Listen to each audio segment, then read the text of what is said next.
Hey, what's up, guys? It's Mr. Young. Welcome to the podcast. This episode is brought to you by Kickout, the hottest new fitness workout designed for pro wrestling fans. That's you, that's me, that's Foreign, who's going to be in the building in a second. And it's by Grapple Max, Singapore's largest pro wrestling gym. Hey, if you're watching this on video or if you're listening to the podcast, odds are you're a big wrestling fan already. So, what better way to kickstart that fitness routine than to, well, do a wrestling-inspired HIIT type class? Check it out. It's a 1-hour class, 100% no contact and 100% fun. So you're guaranteed a good time plus a save time as well. Very important in these times, right?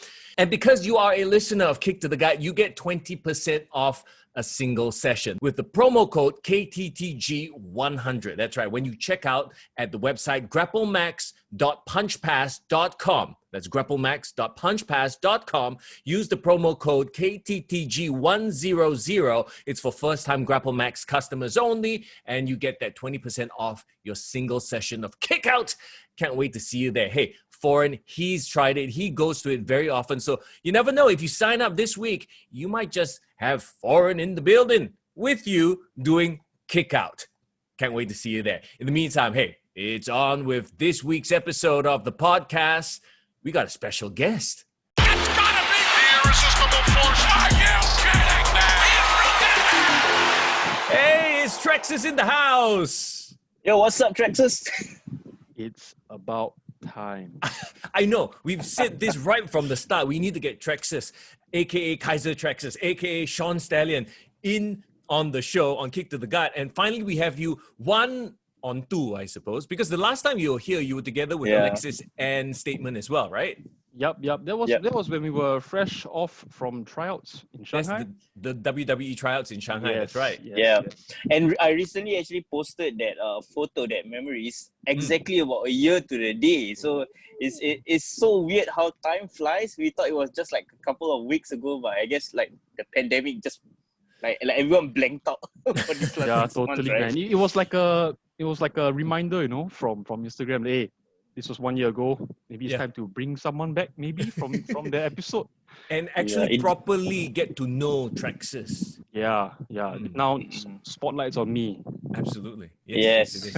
It should be. It should be. Yeah, because let's face it, you are the horse of SPW. Horse, eh? Yeah, as far as we can tell, right? I mean, who's bigger than Mustang. Trexxus in terms of, size and build? I mean, don't talk about your mighty, those type. I mean, like, horse. Okay, Yeah. I've been hearing you guys talking about how you guys compare me to like Orton, which is a huge compliment, of course. Okay, I mean, I like how I look now. I'm definitely not the biggest. There's always Destroyer Dharma. Yes. But I try to stand out in my own ways, lah. Yeah. First things first, I think before we like really dive into it, how you been holding up like during this like pandemic period and like with the lack of wrestling shows and all that? How is it for you as a wrestler? Personally, it's been a mess, really. So I was in when I graduated, I finished school around like February. Like after that, I went for like a holiday in Vietnam, right? Then when I was in Vietnam, then the pandemic began, So when I came into Singapore, I immediately got admitted to the hospital immediately. I got hit with tonsillitis. Okay. Which is something I get hit very often. So I was in the hospital for I think like 2 weeks or so. Right, because they had to quarantine you because they were probably scared it was like a symptom of COVID, right? But it's not lah. No. Thankfully not. But like I was there for like 2 weeks and I was like, this is how like everything is gonna start for me back in Singapore. Like just when the pandemic hit, I get hit with this, and then now everything is gonna be shut down, circuit breaker. Oh my goodness. But everything has been going well since phase 2 began, because right now SPW we are also resuming our trainings. Although there's no contact, but there's still a lot of things you can do on your own, like solo drills. There's a lot you can do, and surprisingly for us, for the trainers for SPW, surprisingly there's a huge influx of students coming in. So it's very interesting. So good for us, good for wrestling in Singapore. Yeah, I'm interested to know like your mindset going into this, because like you said, you just graduated, you finished your degree, like you kind of have like your life is about to start finally for you, right? That's probably how you were thinking at that point in time before like the pandemic hit. Yeah, definitely. Actually, I finished my diploma. Oh, diploma, I guess. It's a diploma. I finished my diploma, yeah, and immediately this thing hit. But end of the day, I always feel that it's important to be able to adapt. You know, like for years now, like it's kind of like my mantra. Yeah. Like, you gotta adapt. You know, you gotta adapt or perish. Hey, I don't know if you know where that's from, lah. Randy Orton vibes. Of course, evolution, bro. Yeah, man. Yeah, man, I didn't even that's get cool, that that's cool. that reference. Yeah, it was evolution. Yeah. Adapt or Right. perish. Yeah. So you gotta adapt to whatever life throws at you. You gotta take it. You know, life gives you lemons, you make lemonade, right? Right. Yeah. So during this whole CB period, what have you been up to? Have you picked up a new skill, or have you just been working on yourself, on your, your physique, on your skills in ring, that kind of stuff? Definitely is my own fitness, because right when circuit breaker began was when I got discharged from the hospital, and in that 2 weeks in the hospital, I lost like about 8 kilos. Holy So crap. I was like skinny as hell. What? My grandparents like came over one time. They saw my face. They were saying like, "Oh, you can see like his skull." Yeah, I was like, Wow. it was so depressing. So the whole time during circuit breaker, I've been like trying to put on more mass again, trying to regain all the muscle. Yeah, doing home workouts and stuff. And yeah. Are you the sort of person who gains and loses mass very easily? My friends were telling me that, hey, you gain back pretty quickly, I mean, to me, I wouldn't know lah, but Right. maybe to someone else. Right, on the outside. And then somehow you're saying how you lost 8 kg within 2 weeks. So that seems like a very short amount of time to lose 8 kg, right? Because so tonsillitis is like my tonsils are swollen, so I cannot swallow anything, and I couldn't drink water as well because it hurt so much. So my hydration was through IV drip. Yeah, and I couldn't really eat I had to eat like soft foods, so my calorie intake was really low. So It's like a forced diet lah. yeah, it's terrible, man. Oh my goodness. Not to mention exercise as well. Oh, Right. goodness. Yeah. I can imagine you must have felt like really, really weak at that moment, and it was like very unlike how you usually feel like all this post pump and like having energy from wrestling matches. It must be like quite a shock to your system for your body, man. It was depressing, man. Because so circuit breaker technically for me is like a reset. It's like try to get back to square one before I can go to improve myself from a fitness point of view. Yeah, that's one thing I wanted to ask was because you did mention that post circuit breaker SPW is coming back slowly. You're having like new influx of students and all that. But if you want to take us back like to the very beginning when you heard the news that okay, we need to like cancel shows, because I was there at like your last event, right? The one where you had Miko. Yep. No guts, no glory. No guts. That was like back in February, and I remember you guys were like holding a show, even though that at that point in time there was like it was very uncertain, whether they should be holding shows and all that kind of stuff. So like how did SPW as a whole take the news, and how do you guys have to recalibrate during this period? The moment the news came in, it was during the last show we had. We already we took measures into our own hands. We conducted like a temperature taking before entering the vicinity. So we're already taking measures as provided by like the authorities and stuff. So whatever guidelines they're giving us, we're just gonna follow it. So the moment we were hit with this, the trainings cannot have any contact, for example, right now. So for us, the trainers, we go back to the drawing board and then we see what we can do with the given guidelines and just make the best out of it. Same thing, adapt. Yeah. Shows wise, I mean, not much you can do about it. I feel like we gotta wait till phase 3. But then again, it depends on the guidelines that phase 3, what the guidelines will be in place. Yeah. So now we're just all waiting for the news. Carrying on with our trainings as per usual, but also currently right now we are having something planned in the coming maybe weeks, months. We have something planned out, so some content for like our fans. Yeah, what I noticed is you guys have been putting out old matches on your social media. Right. So it's like we have like this bank of like old videos and stuff, like quite recent as well. Yep. So we have them. Why not just put it out? Let the fans see what was never revealed to the public. So why not just recycle them? And there are also some couple of good matches as well. I mean, the recent one we had out was Big Good Jack versus Tiberian. Which Yes. happened to be Jack's, I think, second match or something. Mm-hmm. So you never know, man, maybe in yeah. the future when Jack becomes like a big star, you're going to look back at this match. Oh, this was his second match. You need to see how far he's come. Yeah, so it's pretty Yeah, cool.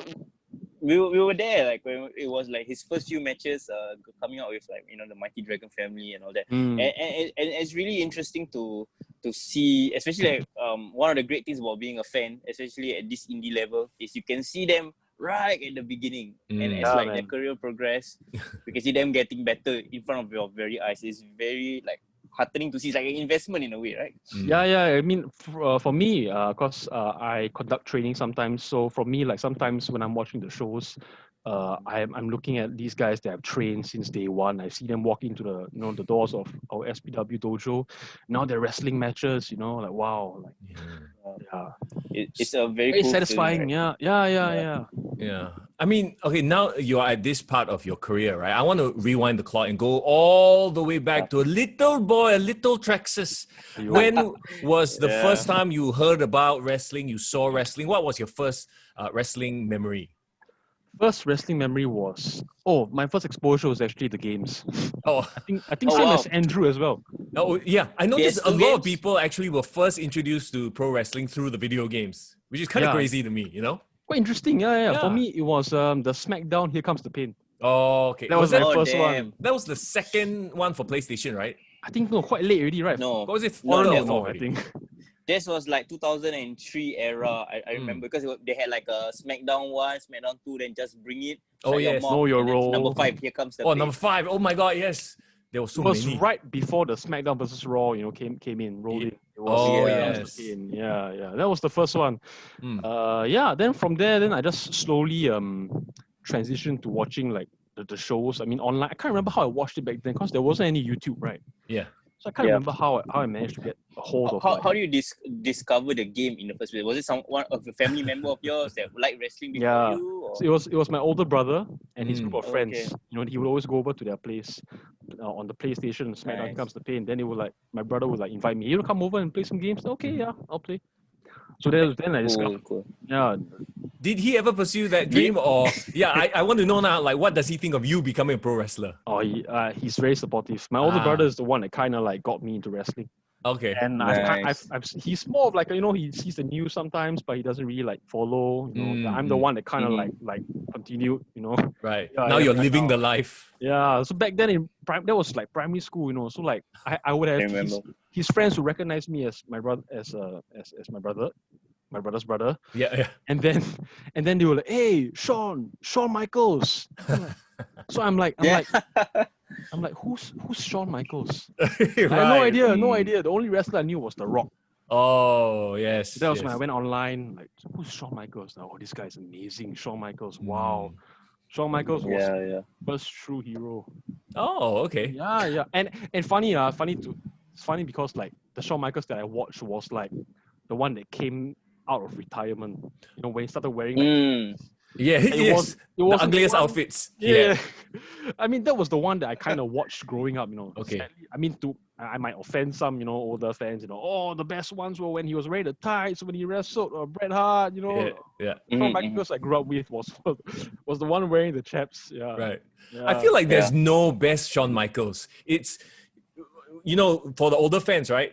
Who talk about his Bret Hart stuff, his Stone Cold Steve Austin stuff. That's a young, exuberant, he's still playing the game sort of Shawn Michaels. And there's a lot to love there. And then the older, quote-unquote, Shawn Michaels, the one with the chaps, that's a much more cerebral, smarter Shawn Michaels. He can't do quite as much, even though, it's like maybe he fall off 1% only, not a lot. But his psychology is so much better. So it's like, take your pick. All eras of Shawn Michaels is great. Definitely. Except for no-sell Shawn Michaels. The one where he no-sold Randy's pancake. Oh my goodness. On Raw. I was like, oh my God. I was like watching the video. I'm like, why are you doing this? Anyone that gets punted by Orton, right? Should be dead.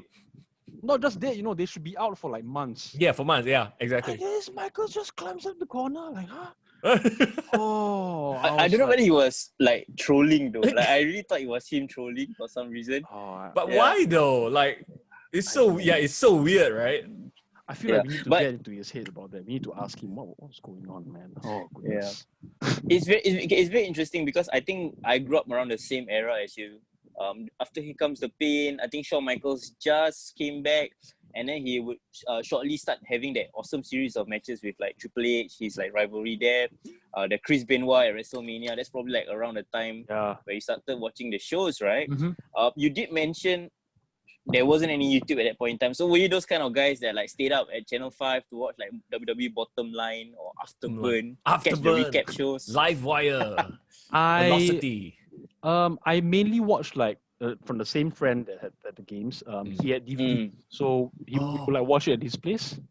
Yeah, but I didn't really have WWE like access to WWE on my TV. Like what I had was TNA Impact back in the day. Oh yeah. Yeah. So like I was like, it's not WWE, but still wrestling. Maybe I'll give it a go. And back then, my mom would tell me like, don't turn on the TV. I don't want to catch any of you watching wrestling. So me and my older brother one time we were listening, right? And we heard that my mom was in the showers and we were like, it's the perfect time to turn on wrestling right now. So we switched it on, right? Yeah. Switch on the TV to like Super Sports something. And then it's like Impact. And it was Monsters Ball. Oh shit. It's like a beast. It was Abyss versus, I can't remember who his opponent was, but like, I can't remember. And the screen was black and white. Blood everywhere. Oh wow. Me and my brother were like jaw dropped, like, oh my god, like scared. And then just nice perfect timing, my mom walks out. Oh no. Catches. What is this? Violent, horrible thing. Yeah, oh my god, can you believe like the moment she catches us watching wrestling, it's Monsters Ball. Like, oh goodness. Like this is the reason why I don't want you to watch this shit. Yes, exactly. But I grew up when I finally started wrestling, I learned that my mom is actually a closet wrestling fan. Oh my god. Yeah. Tell us about that story, man. How did that revelation come about? So she was driving. I was like at the back of the car, and then my older brother was sitting shotgun. Then we were talking, and then my mom was like, when I was younger, I would watch wrestling, And my brother just, What? And then like maybe she's just pulling our leg. Like, who's your favorite wrestler? We asked her. Hulk Hogan. Okay. Then I will watch Mr. T. And slowly. Then she will say, I like Jake the Snake Roberts. Oh, wow. What? Got good taste, huh? Yeah. Jake. Then she was saying, who's that guy with the loud hailer always in Hulk Hogan's corner? Then I'm like, oh my god, that's Jimmy Hart. Jimmy Hart. Yes. I was like, oh my goodness, like all these like old wrestlers. I'm like, oh my god, these guys are the legends. Oh my goodness. Yeah. Well, the 80s was a golden time for wrestling because it was so accessible by everybody. And then when we got to the Attitude Era, and then like you talked about TNA, everyone's trying to compete and get attention. It was really the Wild West. That's when a lot of fans, I think, especially adults, sort of like, we can't show our kids this. It's too violent, it's too sexual, Sure. Yeah. Like we're talking about, can you imagine you're watching pro wrestling, all of a sudden your parents come in and it's a bra and panties match, It's like, what is this? What are you watching, huh? Should kena what? Yeah. My friend bought me like a deck of cards, right? WWE cards. Like it was like a SummerSlam Divas deck. Oh goodness! I think I have it in somewhere around here. The casing is like them in like their bikinis. I'm like, my friend bought it for me, and they said, this is like the starter deck for WWE cards. You need to have this first before you start. Then okay, whatever. I bring it home. Oh goodness! My mom, my dad looking at this. What are you doing? And I'm like, oh my god, starter deck. And then I think to myself like, years later I realized this is the cheapest deck that my friend could get. Right. Are the cards still in good condition? Are they sticky? No, I think I barely touched it. I probably have a fabulous moolah in there, I think. Oh, okay, wow. Yeah. Okay, then it's definitely not sticky. Definitely it's clean and good. No, but if there was a Tori Wilson, that foreign would be all over that.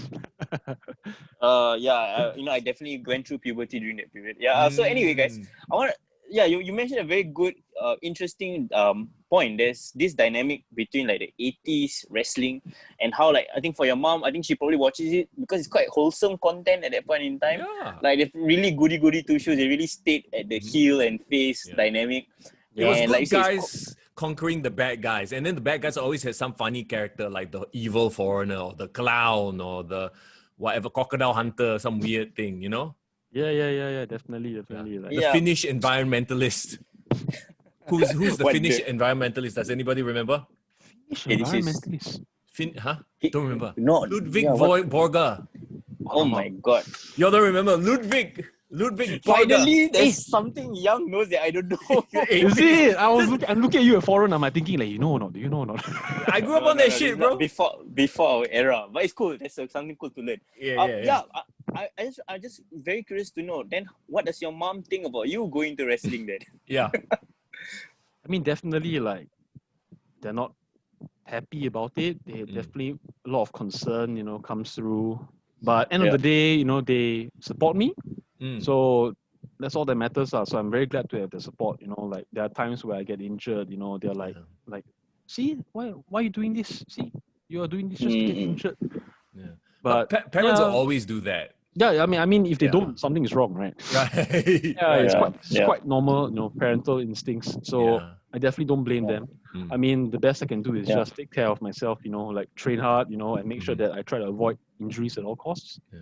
So how did you go from fan to wrestler? Because like we always ask, wrestlers, what made you take that next step? Because it's one thing to be a fan like us, we love watching it, but it's another thing to actually go and learn how to take bumps, get fit, that kind of thing, to be a wrestler.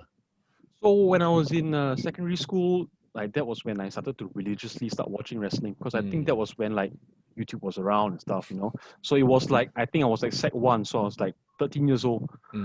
So that was when I thought to myself, I kept watching wrestling and I was like, oh, this is what I want to do. Yeah. And then me and my friends, that was when wrestling was kind of hot between, me and my friends. Yeah. So we would have our own classroom brawls during recess. Don't try this at home and try at school. Definitely, very influential part of my life, how it influenced me to start wrestling as well. It was like back suplexes onto tables. Holy crap, you did the whole thing?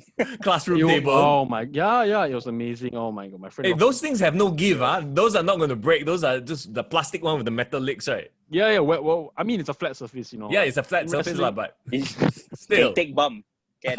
Somehow when I was like taking bumps on the floor back then, I kind of I thought to myself like I should tuck my chin. I knew that find a way to protect myself while doing all this, Yeah. Yeah. So that was like how it started out for me in secondary school. And I thought to myself, as I approached secondary 4, right? So that was my N levels. So then I thought to myself, like, I just Google searched one time, a random time. I think Naomi said the same thing. She did a random Google search. I did it 2012 in February. I just searched Singapore Pro Wrestling. I don't know why so specific. I just searched this. It popped up. I'm like, oh, it exists. And I'm like thinking to myself, I'm finishing secondary 4 end of the year. I think let me just focus on my studies first before I actually get into it. Yeah. So by the time I finished my N levels, I started working out. I started doing like push-ups, every day at home. And I would imagine in my head, that like Shawn Michaels is screaming at me. I don't know why. Because that was the time when Nexus came around, Daniel Bryan was introduced, and they introduced Daniel Bryan as like, oh, he's Shawn Michaels' protege. I'm like, oh my God, this guy was trained by Shawn Michaels. That's why I won. So when I'm doing push-ups, I can imagine like, oh, I'm being trained by Shawn Michaels doing push-ups. Yeah, every day. Were you already quite big size, big and tall already, or? I think, I mean, I definitely had the height back then already. So I also had kind of broad shoulders. Yeah. Yeah. I wasn't really like I wasn't. I was more like kind of average build. Yeah. So it was more like filling out like the frame that you already had. Yeah, I guess so, yeah. Built, more or less. That's interesting because like you kind of knew subconsciously like, okay, if I want to look and be a wrestler, I kind of have to have that image as well. Yeah, precisely. That's what I thought to myself, and it's something I always tell the trainees nowadays in SPW. I tell them after class, I want you guys to take a look in the mirror and look at yourself. Is this someone you want to pay to watch to wrestle? If you're not willing to invest and pay to see yourself wrestle, what makes you think other guys are gonna watch you wrestle? And I'm not saying that everyone has to be jacked, muscled up, As long as you stand out in wrestling. That's what will give you the opportunities, right? Let me look at the trickster, right? Yep. No, if you're not average, right, you either be lower than average or you're better than average. That's the thing. I remember the first time we saw him when he made his debut, we were like, oh, this fellow gonna get broken in half, huh? Precisely, and you leave the show that night remembering him. Oh, remember the skinny guy that we thought couldn't wrestle? He actually can do some stuff, huh? Yes. Yeah. So gotta find a way to stand out in wrestling, But for me, I personally like watching, I like the image of guys that look muscled up. So personally, for me, that's the approach that I took which is not necessarily what everyone has to take as well. Right. So Yeah, but maybe for those I who want to agree. Yeah, definitely. Maybe for those who want to get into bodybuilding, want to bulk themselves up, you can share a bit of how you manage to put on the weight and then get the definition and everything. So I was very new to the gym, and back then when while I was still like working on my studies and stuff, I always followed like SPW on Facebook, and the person that I'll always see, this fella called the Statement Andrew Tang. Yeah. And I say that with like this emotion, because like back then I was like, I want to be the first Singaporean pro wrestler, and this guy just took it. Yes, I was like, this guy took it from me. Who is this fella? Yeah. Why you do this? Yeah, then I'm like, oh goodness. Then one day, all of a sudden, like I went to the gym, Woodlands gym.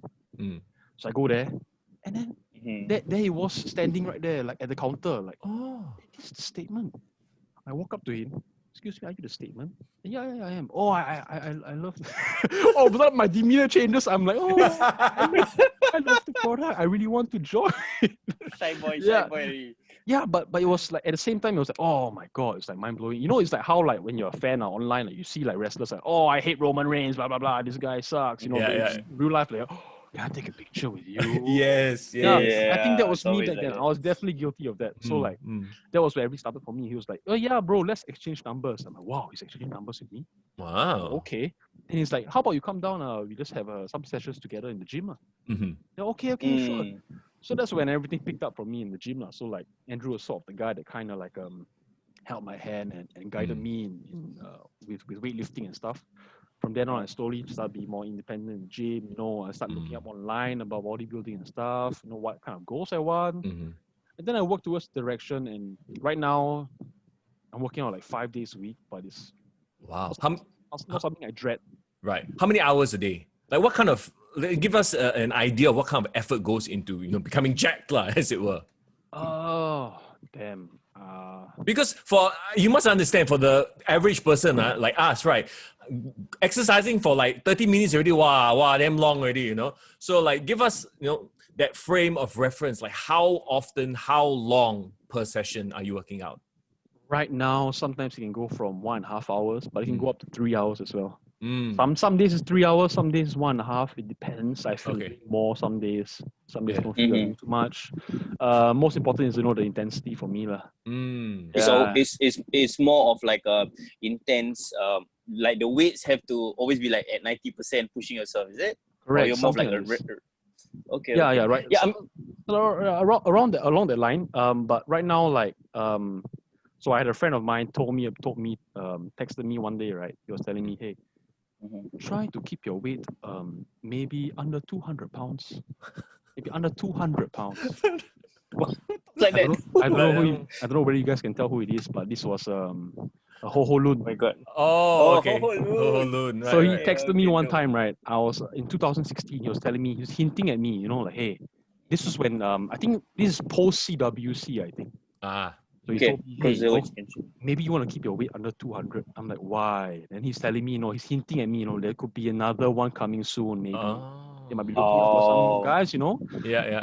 So ever since that day, right now, I'm always standing at around 205 pounds. Just nice at the cruiserweight limit. Cruiserweight limit, yeah. Correct. So like I'm trying to be at this weight as lean as I can as well. Yeah. But so right now, my fitness progress right now, my goals right now, right, is to work on strength right now. I'm looking guys at like strong. Tyler Bate. Tyler Bate is like lighter than me. This guy is lifting guys. What is lifting? Who? Dave Mastiff or something? Yes. Oh shit! Yeah. Oh goodness. He's like goals for me right now. Yeah. 205 pounds is about like how many kg? About 90-ish? 93. 93. So, you can't go beyond 93. Yeah. But I mean, to be fair, how exact are they with their, cruiserweights? Like if a fella is like slightly above, I don't think they're it's not like a legit weigh-in that they're going to do, right? I kind of wish they did it that way, because I feel like they're talking about, this is the reality era. I think it's going to be real now. And before the CWC, they had the weighing scale, right? Remember, they all stood on it. I remember. Yeah. But I mean, we automatically assume like this is just a gimmick, that's just a work. To me, I feel like the more these kind of things should be a shoot. Should be a shoot. I feel because it kind of makes the sport more legitimate, you know. Yeah. Yeah. That's what I feel, right? But then again, I'm looking at guys like, I mean, no offense to Adam Cole, I mean, he kind of shot on Pat McAfee, right, for calling him small and stuff, right? Yeah. Yeah. I spoke to Pete Dunne, right, when he was in Singapore hanging out, and I asked him like, hey, where do I stand, you know, compared to like your colleagues in NXT and stuff? And he was like, Adam's not very big. I think you're bigger than Adam. Okay. Yeah. Maybe Jack Gallagher. Yeah. Yeah. Not very big. Yeah. I'm like, oh, okay. So Okay. like, and then I look at the weight of like Adam Cole. Like his build is like 210. You know, and that's like 90, like bigger than me. What? Yeah, he doesn't seem 210. Yeah, I'm curious. I'm like, huh? He certainly isn't quite as jacked or ripped. Right. Now I'm like, I'm confused right now. So are they really like working the weights nowadays, or are they really shooting? Because the weight of like Gargano, Balor, and Ciampa, they're all built as lighter than Cole. Yeah. I'm like, but these guys look jacked. Yeah, exactly. They look like muscle. I'm huh? That doesn't make any sense. Maybe he's just a bit chubby. That's a terrible thing to say, but no lah. It's so weird, okay, because I feel like I agree with you that it should be shoot your weight, but to make it into a shoot, it can become a storyline. Do you guys remember Matt Hardy when he had to go down the cruiserweight division? Yeah. He had the entire storyline. He's trying to lose weight. Correct. And it became like segments throughout the show. Yes. Really? Or was it before your time? I think slightly before I started watching like really like a lot. You know, Okay, that was probably. like the version 1 Matt Hardy, right? Yeah. Yeah. Wanda. Yeah. More. Him and Shannon Moore lah, right? Yeah. He's MFer. Did the same story thing with Buddy Murphy recently also. Yeah, Buddy Murphy yeah. had to like kind of drop weight, right? Yeah, When he was in Go 205 into Live. the That was when Maverick was in charge. Yeah. Which is, I believe it's a cool storytelling tool. Like, you know, if you can make anything into a storytelling tool and can be a point of conflict, and there's some sort of like a journey that will get people invested. So like, it's very, very interesting that you say that you are trying to be in the cruiserweight department. Yeah. But when compared to here in Singapore, like all of us look at you, we just imagine, okay, like you're the heavyweight champion kind of build and stature. Yeah, It's a bit of a mindfuck. I guess it's like a big fish in small pond kind of you know analogy, I guess. But I always try to compare to like the international market. You know, Yes. I can't just Definitely. I don't want to stay. I mean, it's some people like they want to just wrestle in Singapore, and that's fine. For me, I want to be able to wrestle on an international platform. So I definitely want to like compare myself to like these guys that are way bigger in the States, for example. So yeah, for me, I'm looking further ahead. Yeah. So let's talk. That's a great goal. Yeah, let's talk a little bit about the name then. Where did Trexxus come from? And I know I'm looking at your Instagram. There's also Sean Stallion. So is that a nickname you get? You look a bit embarrassed when I say Sean Stallion. Okay. So when I was thinking about my ring name, I was thinking about my older brother was helping me out at the time also. Yeah. So at the time, I was really a huge fan of the Nexus. I really loved the Nexus. And then I was thinking along like I had this name back then, like for like video game characters and stuff. Yeah. So I loved Johnny Nitro's name. Okay. I like the word Nitro. Yeah. And then I was like, what's that X behind her? And then it was like Nitrox. And then I was like, Okay. that was my initial like my name back then. I kept using this name for every game. Nitrox. But when I came into like SPW, I'm like, I don't know, this name, I don't know why I'm not feeling it. Like it feels very aggressive. I don't know whether like it's something that I wanna personify. Yeah. And then my older brother just kind of like just chipped in, how about something like Trexxus? Then I'm like, okay, I like the sound of it, and let's try it out, But really, like ever since that day, but when you start with something, you can't change it anymore. So Right. Yeah. I'm using this. I'm going ahead with it. Yeah. It's a brand now. But what is Trexxus? Like when he was giving you that name, what was he basing it off of? Did they have a meaning? Yeah. Meaning, I don't think so. So you hear the name that I had, Nitrox, right? So you take away the N, it's just Trox, and then Nexus, right? Just take that, and then you just puts together and just chapalang, just stroke. Oh my god! It's like randomnamegenerator.com. But then I just made the connection that is from Nexus. Like you kind of like Trexxus. try to rhyme it from that, right? a little bit, but at the same time, I didn't want to I'm a Nexus fan, Yeah. So like something came along, like this is what I got, and Yeah, it's a brand now. Like you can't change it, right? You can't change it more. It's like you search up. The thing I like about it is that you go on Google, right? You search Trexxus, right? Only I'm there. Oh, right, yeah. That's dope, why man. I feel it's very important also as well. You know, it reminds me like how the most random names ever, right, becomes like a thing, becomes cool just because like you say it enough times. Like I always use the example of Hoobastank. Like you know the band Hoobastank? Yeah. Oh damn, I don't The know. one that The you know about them? reason is you. Oh, That song, yeah, who was okay. Okay, thank you, Young. Karaoke with Mr. Young, I guess. That's right. Yeah, but the thing is, if you really sit down and think about it, what the fuck is a Hoobastank? And that's like the stupidest name ever. But you know, they got it over. So I guess it's like it's not really about the name, it's about getting it over, and like they can associate it with, there's like a visual association, which is you lah now. Yeah, it happens to be me right now. And I like to compare my name to like kind of like how Ryback had his name as well. I mean, what is Ryback? Yeah. Right? It's just a name, right? Like that you it's like a fictional kind of name. So Shawn Stallion, the name Shawn Stallion, I actually, it's kind of like, so funny how I think about it. It's like my work real name. Your work really, right. Yeah.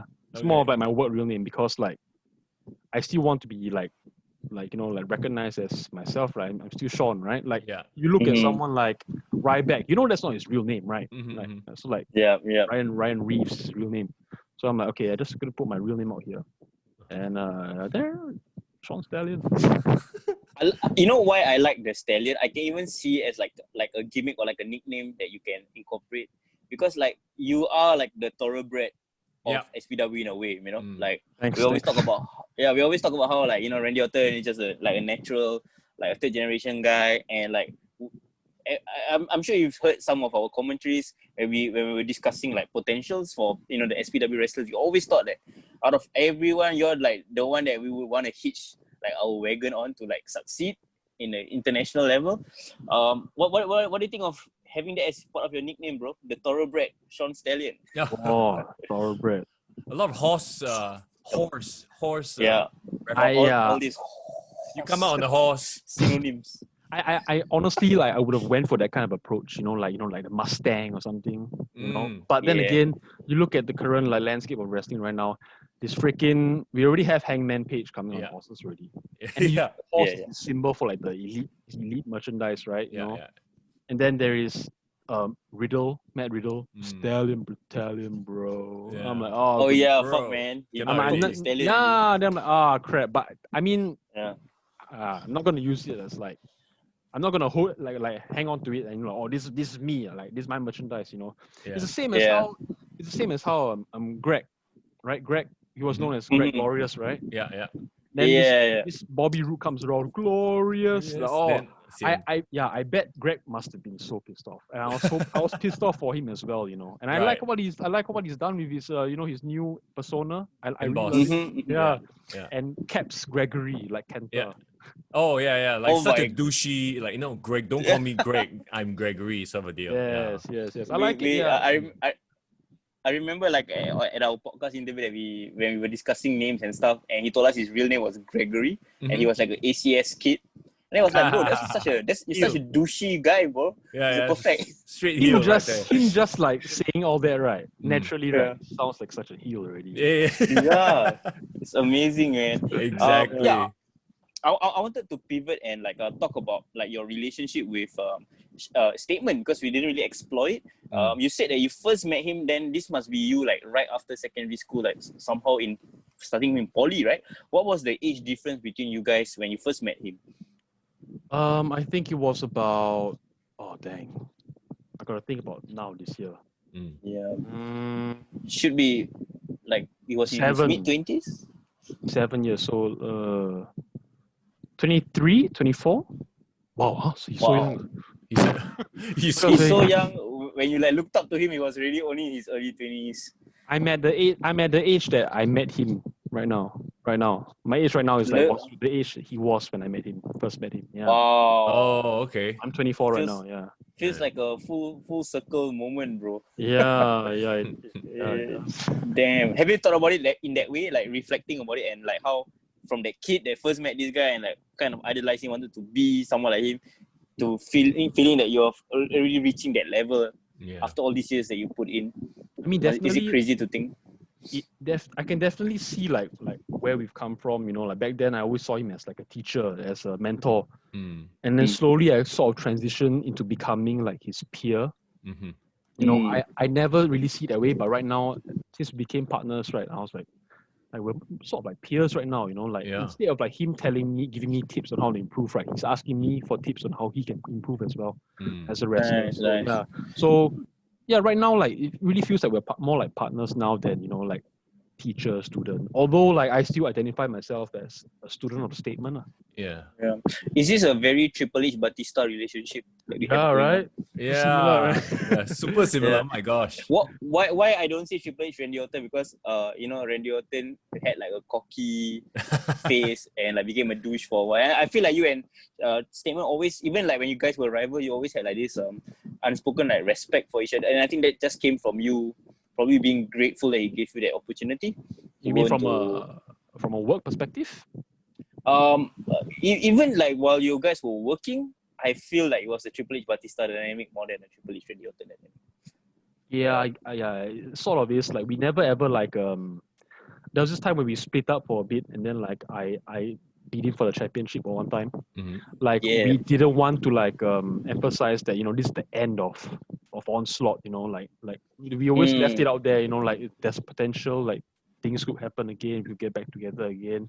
I never liked the idea of breaking up tag teams. Like even in WWE, AEW, everything. Like what the New Day has done. Right. With Kofi winning the championship, right? It didn't have to like require him breaking up with the New Day to become a singles champion. You know, I really like how New Japan does their factions.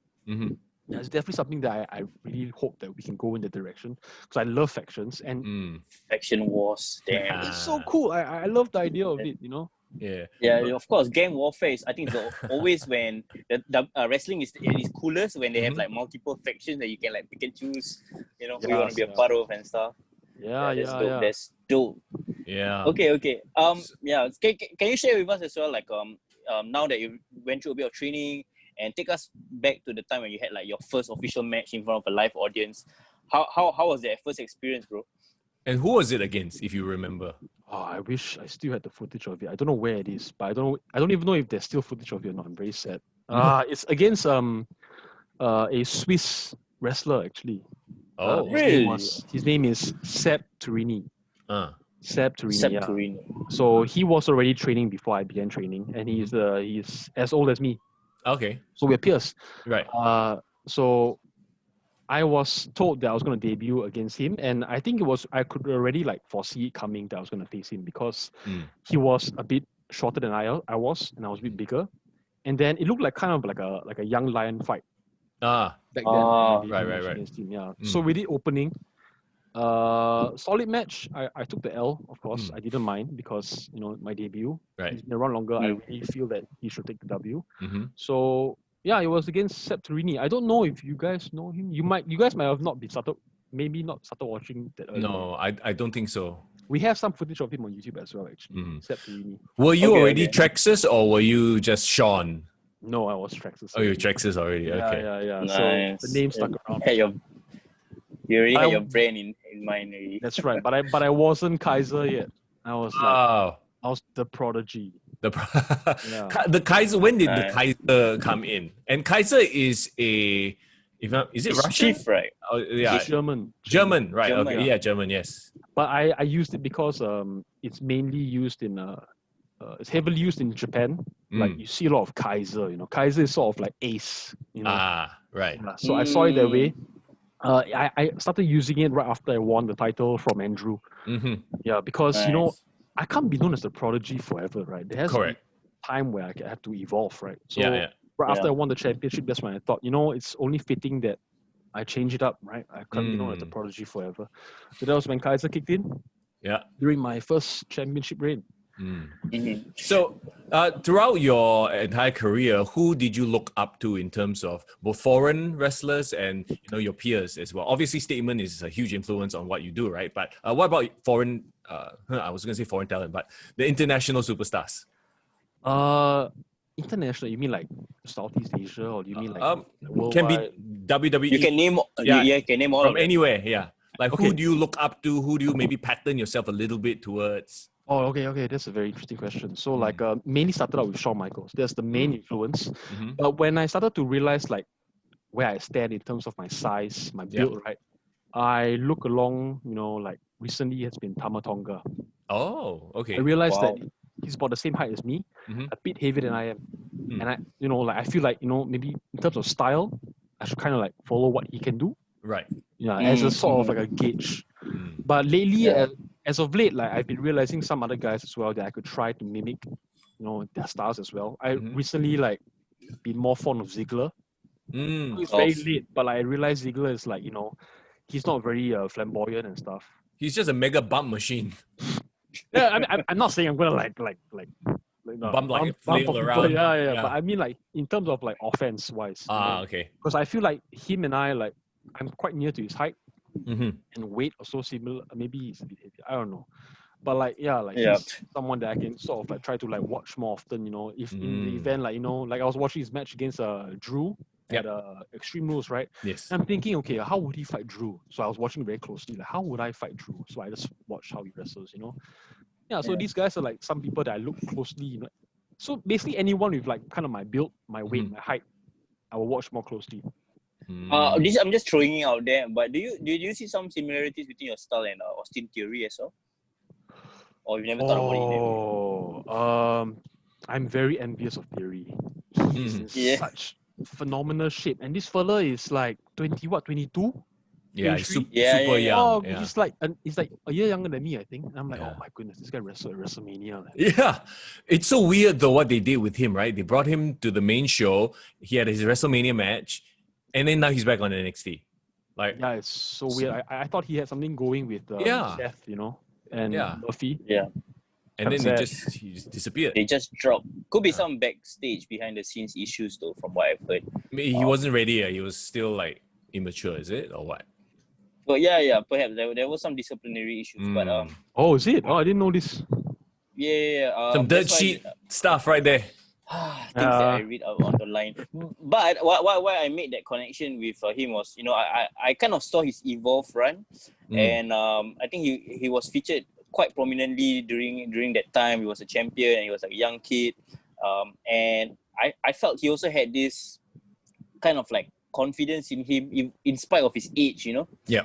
Just the way he carried himself in the ring, and I see a lot of that in you as well, like in spite of your age. I mean, if I didn't know how old you were, I would have thought like, you're a seasoned guy, and does that confidence come naturally to you, or was it really had to put in the work to be able to feel smooth and confident in the ring? Definitely. I only gained more and more confidence as I started to try to find joy in wrestling matches. Because when like years ago, like whenever I see matches, I look at them as if like, I gotta make sure I nail this, and I gotta nail this, and this has to look good as well.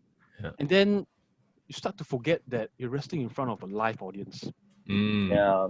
So after a while, I start to like interact with fans more, like that's when I start to find more joy in wrestling, especially when was that one time? Might have been a tag team match, like I'm on the apron, like Aiden force tags himself in. Oh right, yeah. Yeah. I go back out, I'm like selling, I'm like, oh god damn it, this guy just Yeah. Some guy right beside me is like, Trexxus, you shouldn't let him do that, man. Yeah. And then I'm listening, I look over to him. Yeah. Hey, you're right, man. I'll take that advice. I shout that over to him, Yeah. These kind of moments, make fans feel like they're like part of the show. Yeah, they're included in the show, which is what I feel like I would want as a fan as well, right? This was like this year, right? Earlier this year, before the whole COVID thing, because you started your program with Aiden around that time. It was around November. November. Yeah. Okay, yeah. So it was last year then. Right. Yeah. But I mean, I'm not saying that it was this late that I started to interact with fans. I mean, Right. That's an example of, Okay. Can I just say that I'm a huge fan like of the tease that you're having with Aiden Rex, like this. I love the clash of styles between you and him. Because I remember, I think this was you guys were both of you were contending for the title, and you guys became like a number one contenders match. and then it devolved into like you guys had to like be unwilling partners, and this entire dynamic. How is it like working with someone like Aiden? And are you a fan of working with someone who's like a completely different style, or you just prefer someone who's like the same as you and can go mano a mano? I feel styles wise, like it doesn't really matter. I feel to me, like I find that it's fun to try different things, you know. Mm-hmm. There was this one time of my career that I felt that I want to fight every single wrestler on our roster, because every match I know will be different, and it's so interesting to see, you know, as a fan as well, right? Like you want to see matches that has never happened before. Mm-hmm. So that's how I saw it as well. Like I want to wrestle everyone. So back then, the thing with Aiden is that it was booked as an exhibition match at first, mainly for Into the Mist, right? It was actually booked as Trexxus, Aiden, exhibition. That's it, done. Yeah. And I'm thinking to myself, we can make something out of this. So I kind of had some creative control over it. So I suggested, hey, Aiden, you want to do like a rivalry or something, you know? I said, yeah, okay, let's do something. Then I was asking him, okay, how long you want to do this rivalry? How many shows you want to do it? And I'm not going to tell you guys how many lah. Okay. So he tells me, blah, blah, blah. Then I'm like, okay, let's work around that. And then I thought to myself, you know, let's try to do something with Into the Mist. So yeah, that was when I brought in some ideas. How about we have a tag team interrupt, you know? And then we have a tag match against them, you know? It's something like that hasn't been done in SPW, but yet it's been done like so many times before, right? Yeah. So I thought, hey, this is something fun. Let's try this, you know. And then it tells a whole different story in our tag match compared to a normal tag match that has already been scheduled like weeks before. Yeah, so like it's telling a different story, and also it enhances our storyline going forward. You know, like you see our relationship heating up during the match and stuff. At the same time, I want to really enhance our other talent as well. So at the time Ace was coming up, I felt like, you know what, a win like this could really propel them up. You know, push them. You know, these guys are good. Their ability is really, really great for like people of their experience. So that was when I thought, you know what, let them get the W, of course, because it only helps us with our storyline. It's a win-win. So that's what we did. And then slowly, because I really felt that Aiden should have been pushed more, or right now, you know, push more, because he is. I don't know if anyone follows Instagram or not, but if you see, right, he is one of the most hardworking wrestlers that we have. He's really what a workhorse, you know, is. Right. Like, even like if on days where we have no training sessions, this guy is working out himself in the ring, you know, doing his flippity stuff, you know, and everything. You know. Yeah, this guy really works hard, you know. So I feel like this guy deserves it. Let's see what he can do. How was the reaction to the crowd when you guys were facing off? Because I remember being there, and it was quite electric.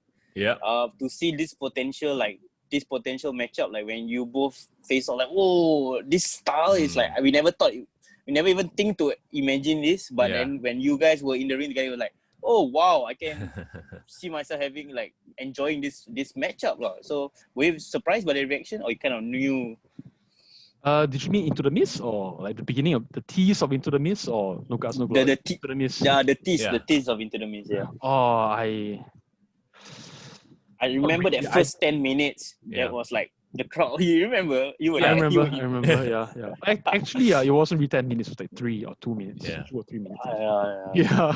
But I didn't expect it at all. Honestly, I really didn't expect the crowd to really eat into it that much. But I'm glad it worked out well, because I felt like the main course was sort of like the tag match, but everyone was wanting more of the singles.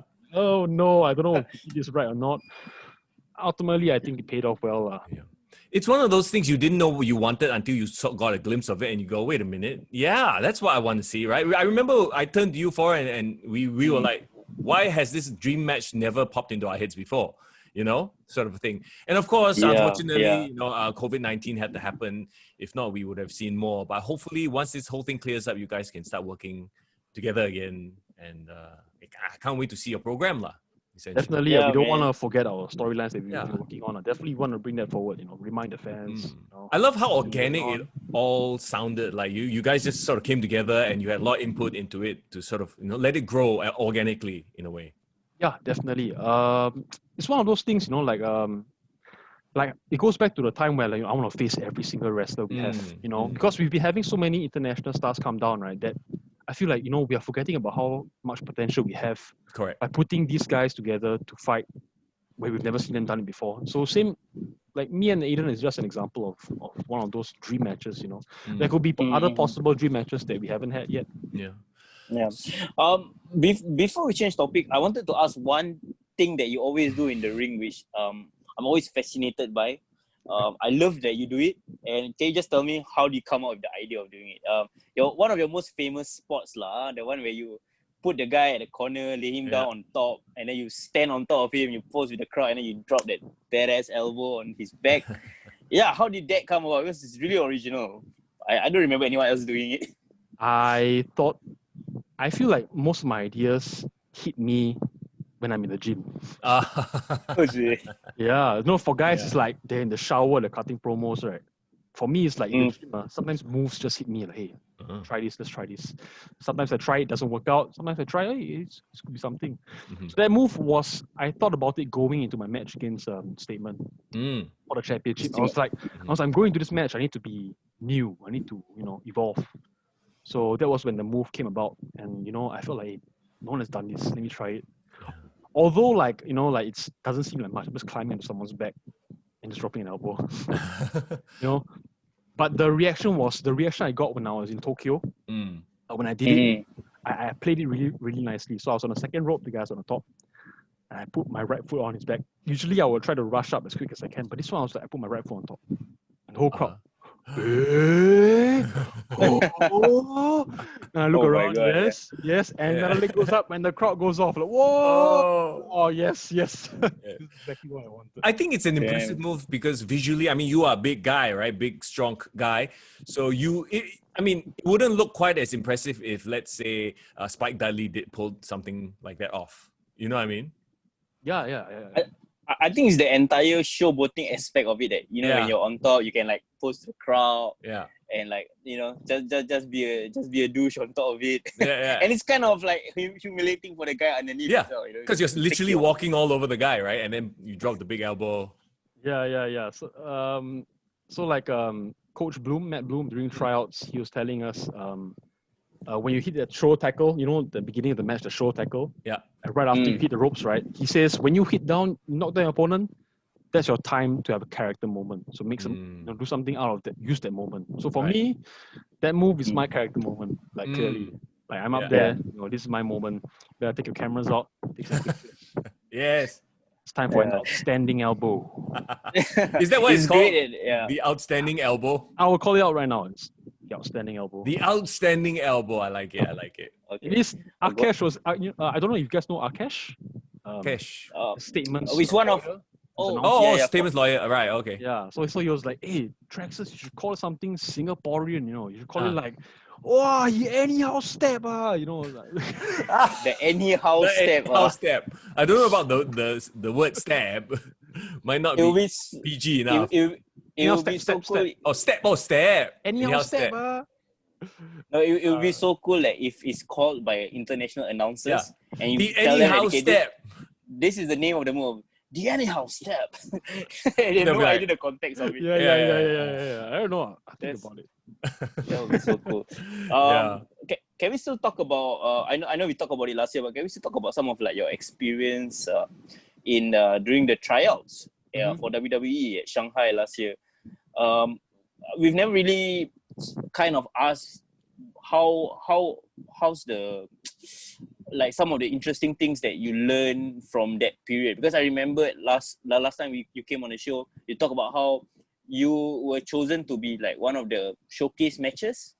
I can't remember against who as of now, but did anything that you did during that match or any of the input that was given by the coaches after that match that you've taken with you and really incorporated into how you approach wrestling matches going forward? Well, okay. Technically, all of us, anyone with experience over there, were given showcase matches. So we had a total of like 10 matches. It was very it was a huge honor because as they were calling out the matches, Coach Bloom was like announcing the matches. My name wasn't called out all the way to the end, and statement is like, hey, main event. You're main eventing. I'm like, Right. don't say that.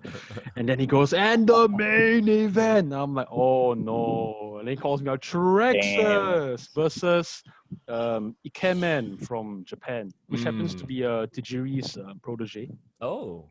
Yeah. That was one of the matches that I really had a lot of fun with. Me and him, we had a lot of fun. So things they told us during the match, they didn't want to see DDTs, no pile drivers. Oh, no Okay. head stuff, like Yeah, no basically. head stuff, yeah. No neck stuff, yeah. Correct. So like and they gave us strict timings to follow. Mm-hmm. Yeah. So Mm. I was like, you know what? It's the main event. Let's have a bit of fun. He was playing heel. I was playing face. Yeah. He told me to get the W because I'm Chinese by race, and we were in China. Oh, okay. So I wanted to play. Yeah, I wanted to play heel, and I wanted him to you win. Yeah. Because I feel like he has more years in the industry. Mm-hmm. I feel like you should win. He's like, no, you Chinese, so you be the. Then I'm like, oh, okay, fine. I'll take the W. Right. So the match finished. I'm like, you know what? After the match, raise my hand. He knocked me out. Oh, yes. Oh, Such a heel thing, yes. Yeah. So I mean, you know what? So you get the shine at the end. the rub. Yeah. Yeah. It was something fun that we did that no other match could have done because they had strict timings and stuff. For the fun of it, we did it. Mhm. After the match, I definitely rushed over to the coaches, asked them how the match went. Mm-hmm. Unfortunately, I didn't get to have much of their input because they were rushing to do like media afterward. Right. So the only coach that I managed to ask for like feedback from was Serena Deep, Coach Deep. Serena. Who Yeah, just but- made her debut on AEW this week, by the way. Oh, is it? Yeah? Oh, Against so that's where Thunder she Rosa. went. Yes, Oh, against Thunder okay. Rosa. I'll Yeah. definitely go watch that. Yeah. Mm. She is the nicest coach. Like Ah. among all the coaches, she's like the good cop. She's the goodest cop. The goodest cop. She's so nice. She doesn't say anything bad. Oh no, Aiyo. you were great. I'm sure she's a sweetheart. Yeah. Yes, yeah. Alexis was like, oh, in love with her. Oh my God, Coach D, I'm gonna say hi to her. Hope she follows me. That's so funny. But she's really nice, but like I Right. couldn't get to have any like input on areas to improve and all. But otherwise, right, like from tryouts, mainly the things to improve on are like the basic stuff. Like what we're Really? watching at SPW right now. Like you can't have any contact now. You got to work on your own body control Yep. and your own command of drills. So that is what the main things that I really improved on during tryouts. Nothing really during the match. So, I mean, Have looking they- forward to, the future, are there any opponents that are on your list of must wrestles? Who do you really want to work with? And where do you see yourself in 5, 10, 15 years? Oh, goodness. I haven't really put much thought into it, but I think I've had a lot of I'm still lingering around the local scene right now. So Right. definitely I'm thinking like Destroyer Dharma. Oh. Nice. Yeah, people have had like called it out before. Hey, you guys wrestle. I think it'll be an interesting matchup. Okay, yeah, maybe one day Destroyer Dharma. I ever teased the match with Mighty before on Instagram stories. I don't know if you guys saw like a very minor one. It Right. goes back to my point of like I want to work with everyone. I want to try Right. what kind of match will come out. It's different. No match can be the same. Mm-hmm. 5, 10, 15 years from now, I mean, I really don't know. It's really unpredictable right now. Can't tell, like for now, we just got to adapt and just wait. Yeah. Hopefully wrestling gets better from here on out, especially indie wrestling. Mm-hmm. Yeah, that's true. I don't know whether you guys saw like there was an image that was running around like Reddit about indie shows are starting again in Texas, in the middle of Texas. Yeah, and like it was socially distant, so there was crowds watching it, and it's like an entire circle in like a very sandy area. So I don't know whether it's like a cowboy, those kind of like ranch place that they hold their shows, their cowboy shows. Yeah, but like it was such an interesting thing because you can see like clusters of people, like maybe That's like what- families of 3. And it's this, like New Japan. Yeah, Very that's what similar to New AEW Japan does style, now yeah. as well. They are letting fans in, but in little small sections here and there. lah. So it's sparse, socially distanced. But I mean, you're talking makes- about, huh? It makes a world of difference to me though. Even that little reaction, authentic reaction. Yeah, it does. But still, like, where's one of the worst places as far as COVID-19 is concerned? US. So I don't know if they should go back to that so fast, As much teething problems as Thunderdome has had, I'm like, it's probably the best solution. Yep. What is your thoughts on Thunderdome Yeah. Trexxus so far? I really loved it. Mm, I like the idea of it. It was so genius, so good. Well, It's just that I feel like there's definitely a lot of restrictions. Yeah, of They course. probably give you like a list of rules, as if like you're really part of the show right now. Mhm. You cannot be fooling around behind the camera, you know. Yeah. Mm. Well, I mean, and yet still people have managed to sneak. I don't know if you heard, like, managed to sneak in all sorts of nonsense. People just want to ruin things for everybody else, right? Mm. Why, huh? But yeah, I agree, Yeah. lah. You know, it is the best thing that we can hope for in this time. And you know, speaking of wrestling right now, let's because this episode we are supposed to do a recap of what we saw at Payback. So let's jump into it. Did you Yeah. watch Payback as well? I did, yes. Ah, wonderful. So you can jump in on some of the matches as well. So okay, for Payback we had on the pre-show Riot Squad versus the Iconics. Did any of us actually watch this match? I did. Oh, you did? I did. Oh, I very did, good. I Wow. did. Oh, you did your homework. Good. Because I didn't. No. For just one thing that's very interesting about Payback. Do you guys agree that it doesn't really feel like a Payback as it's more like a SummerSlam Part 2? I felt like yeah, exactly. It was too fast. What, 1 week only? yeah. But like the story threads, it felt like, you know, two halves of one entire mega Yeah. show. Mm. Like the 2 nights of New Japan, for example. Yeah. Yeah. So it's very, very interesting. Okay, thoughts on Iconics versus the Riot Squad. I feel it's so weird that Riot Squad is coming back together and the Iconics is the one that is breaking up. Yeah. It just came out of nowhere. You know, it wasn't teasing towards it. And remember when Liv Morgan had her whole moment, this is me, and they had vignettes on Raw, remember? And she's like, wow, she's going to be her old woman. Yeah, and all of yeah. a sudden she's back with Ruby Riott dressing the same. It's like, huh? They obviously didn't think that one through, lah. I don't know, man. What's your thoughts, Trexxus, on like Riot Squad getting back together? Fan of it? Nah. I'm in for it. I really Okay. am. Because I right now I look at the landscape of the women's tag division. Mm. There's not a lot of contenders. There's not a lot Correct. of like solid teams right now. So I feel like this is what they really need to do. So I felt that okay, because maybe Liv isn't ready for Yeah. like singles yet. I Yeah. feel like her wrestling is improved, definitely. Maybe character still has a bit more room for improvement. Yeah. So putting it together back with Ruby, I thought it was a good idea too, because I didn't think Ruby was doing anything as well, right?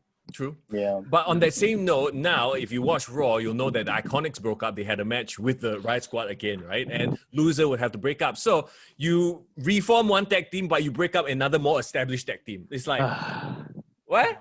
Correct. Right? Yeah. One step forward, one A lot step. of head scratching. Yeah. A lot of head scratching decisions. Well, I mean- I was watching like a video. They were saying that they want to push Peyton to go Yeah. for like a singles run. But then it goes back to my point of saying, hey, you don't have to break up a team to let them go for singles runs. What? Exactly. They can be one Yeah. half, you know, and supportive of each other while she's pursuing the title, you know. And Yeah. it's very weird. Like when I read that rumor as well that they wanted to push Peyton, I'm like, is it because she's prettier? Like, you know what I mean? Because like on the mic, it's like they are same. She doesn't really stand out to me when they both are on the mic. I dare say Billy Kay is more annoying on the mic in a Yeah. good way, you know. As a heel, lah. As a heel, she's great. I'm like, it's so weird. It's so weird. But here's the thing, and I don't know whether Trexxus will agree with this, but I really think that Peyton Royce is very underrated in the ring. Like a lot of people focus on the fact that she's pretty and don't really see like her ring work. But she and what's her name? I can't remember. Okay, the other person that's really Mandy Rose. Like Mandy Right. Rose and Peyton, like it has impressed me in the ring in terms of like. What have you been watching, bro? Hold on. What have Mandy Rose impressed you in the? Did you watch Mandy Rose versus Sonya Deville? Yeah, Did you watch I did. that match?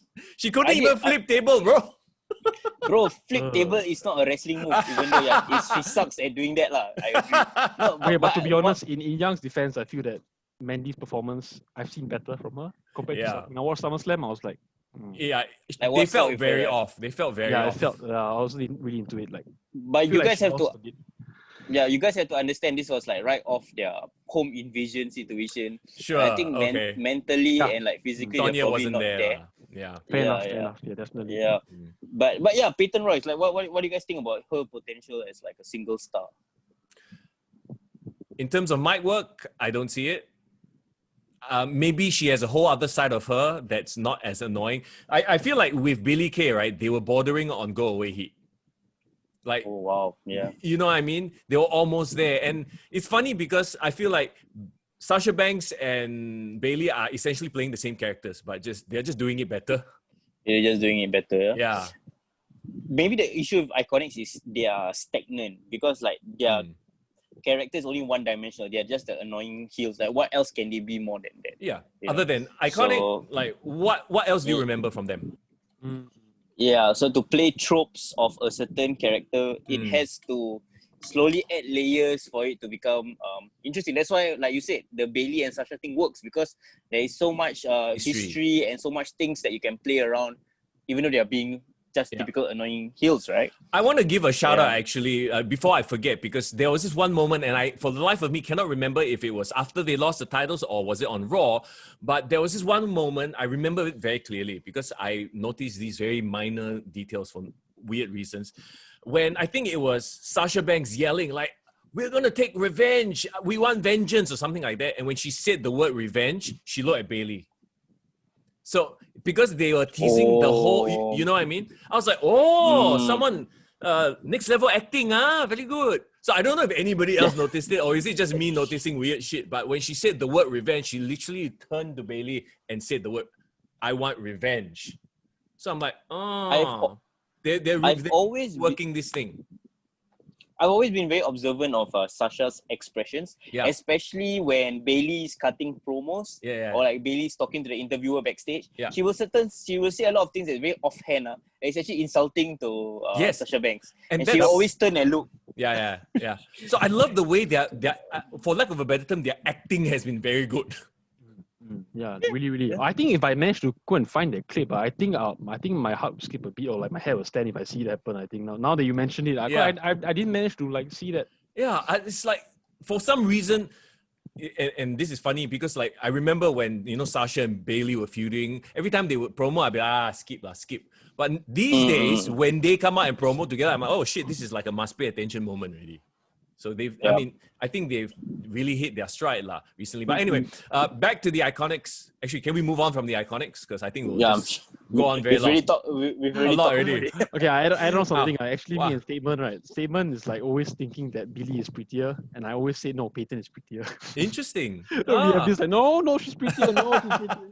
But really, like, I feel like Billy is the one with all the charisma. I feel like her mic work is really good. Yeah. And honestly, Peyton's ability is really good. It's wrestling ability, right? I feel it's better than Billy. So I feel that they have their own strengths actually. So I understand the direction that they're going for to push Peyton in terms of singles. Right. And Yellow, they had that little interaction in Raw Underground where I guess they cemented their breakup She literally threw her into the wolves. Yeah. And then, Marina Shafir and Jessamine do beat them up. But anyway, that's Raw. Bobby Lashley versus Apollo Crews. Bobby Lashley is the new US champ. And the Hurt Business is the best shit on Raw right now. Can we just all agree on that? Agreed. Yeah? Agreed, man. Yeah. What do you guys think, Trexxus especially, what do you think about them giving those Def Jam vibes? Do you agree on that? Yeah, I thought you guys talking about the Raw Underground Def Jam, is it? Talking about that? Yeah. Have you played the Def Jam games? No.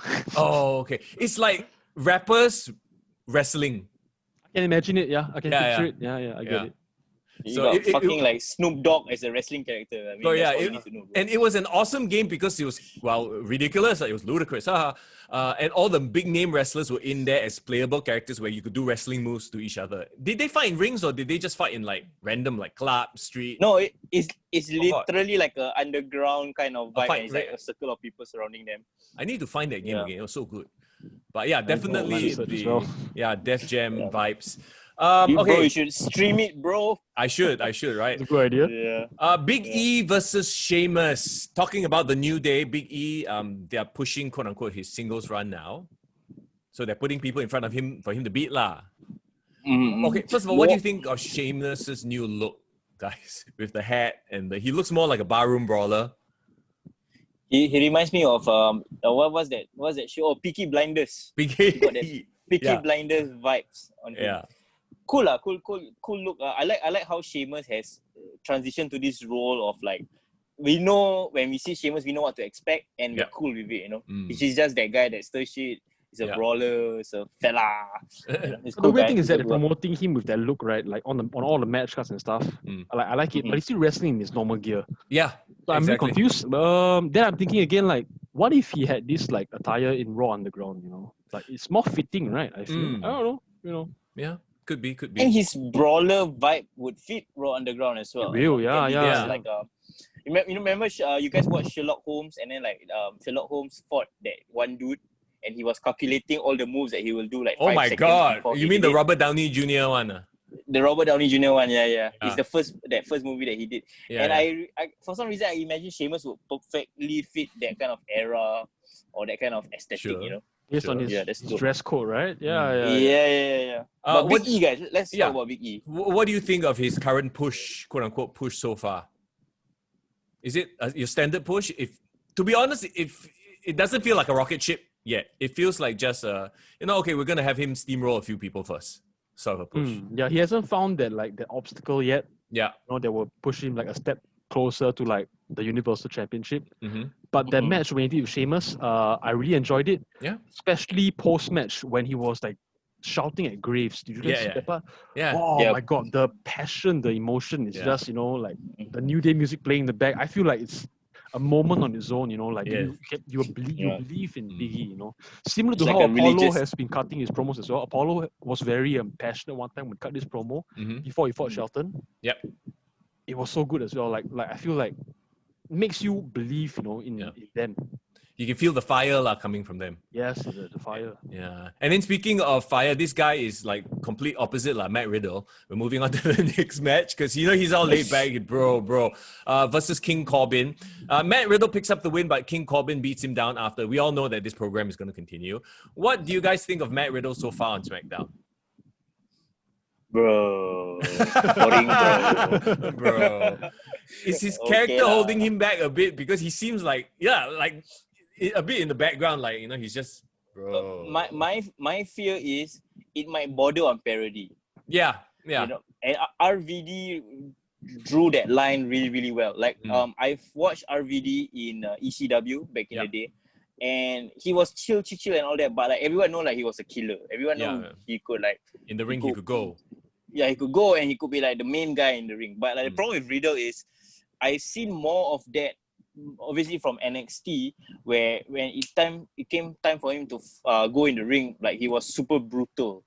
But somewhere along the way, he lost that edge a bit. I don't know whether you guys agree or not. Yeah, it's the SmackDown it's the NXT versus main roster problem, isn't it? Every time someone comes from NXT to main roster, all of a sudden their moveset's cut in half. I feel like he needs a good dance partner because remember how he fought? He had that what is it called? He had that match with Thatcher. The cage. Yeah. What is Cage that match fight. called? Yeah, the The cage cage fight, fight, right? yeah. That was gnarly, it was fun to watch. But I feel right now, I'm a huge fan of King Corbin, by the way. I really love his work. I think he's really good heel. I think just for now, maybe, he hasn't found that dance partner yet that will help to get more eyes on Riddle. Maybe Shorty G. I was just about to ask who do you think on SmackDown would really measure up well with him? I have a very interesting opponent idea. Who? I think Matt Riddle should have a program with Sheamus. Yeah, I think so. Those could be some awesome hard-hitting matches as well. You will, Yeah, him with Sheamus, him and Cesaro. I think both of them can give him a really good, bring him up to that level of okay, I'm a killer, and really give the strikes. So these two lifetime. back-to-back matches is E is being pushed for the main title. I feel like Riddle sort of can kind of go for Hardy for Jeff Hardy sometime down the road. I feel like he's more Go for being IC. cut right now for the time being. I feel In the same way, you made that connection. I look at Sheamus, I look at King Corbin. They've sort of become default mid-level bosses. Yeah. They're there to let bring up the face, that kind of thing. So I don't know. I feel like King Corbin needs to be a little bit more. They need to push him a little bit more so that when the face finally beats him, it's going to mean something. Whereas he's, right now to me, it seems he's just on Raw side is Dolph Ziggler, on SmackDown side is King Corbin. They just go in there as the heel to lose. You know what this reminds me of? If you guys played SmackDown vs. Raw, all those Road to WrestleMania levels. Yeah. Yeah. And then like maybe like the main character is having like a big rivalry with the end boss, and then he said, if you want to fight for my title, you have to go through these 3 opponents first. Yeah. Sheamus, Cesaro, Dolph Ziggler. Yeah. So he doesn't so seem like a main bad guy lah. Although he should though, like He should, because yeah. he's still in his Corbin is still in his prime. You know, I feel like he's been losing to like what Elias, like lost to Riddle now, and this guy has like a list of accomplishments. You know, this guy has achieved quite some stuff. Well, then again, maybe the main event is too crowded now, especially for heels, because it looks like SmackDown has nothing but heels. If you think about it. Yeah. Right. The problem with Corbin is that he's been besaddled with like a lot of stupid gimmicks that he has to keep fighting the uphill battle of his gimmicks on top of trying to establish himself. But like, you know what I mean? I don't see why he can't just overdo the gimmick and be like, this is what Jerry the King Lawler used to do, make people kiss his feet, take the whole king gimmick overboard, that kind of stuff. It suits his character very well also, And I like how he's going with like the Onyx. Yeah. Oh, the Onyx, like the scepter, it's different from like King Booker, golden, normal, traditional. I like his one is more like a dark king. Because it's kind of what he is back before he was king as well, right? Right, lone wolf like vibes. Yeah. Okay, let's move on then from this one to Shayna Baszler and Nia Jax versus Sasha Banks and Bayley. Okay, yes. Let's talk about them. Shayna Baszler getting the huge push here with like a double sub. Holy cow! Wow. That was a cool finish. That was amazing. You gotta make both tap out. One tap out with the other. Oh goodness. And I love how Sasha can in the future blame Bayley, because technically Bayley was the one that tapped out to her. Yeah. And to create a dissension, it's just like the perfect way, like looking at all respects, right? That was like just an awesome finisher, man. As far as all the storylines currently going on right now, actually not low key, I'm going to say it. Sasha Banks Bayley's program is one of my favorites right now. Same. Yeah. Shayna and Nia, odd couple. They're going with that. I feel like they're going to turn face at some point. Like they are going to, or one of them is going to turn face. I think they're trying to rehabilitate Shayna's character, make her a badass again.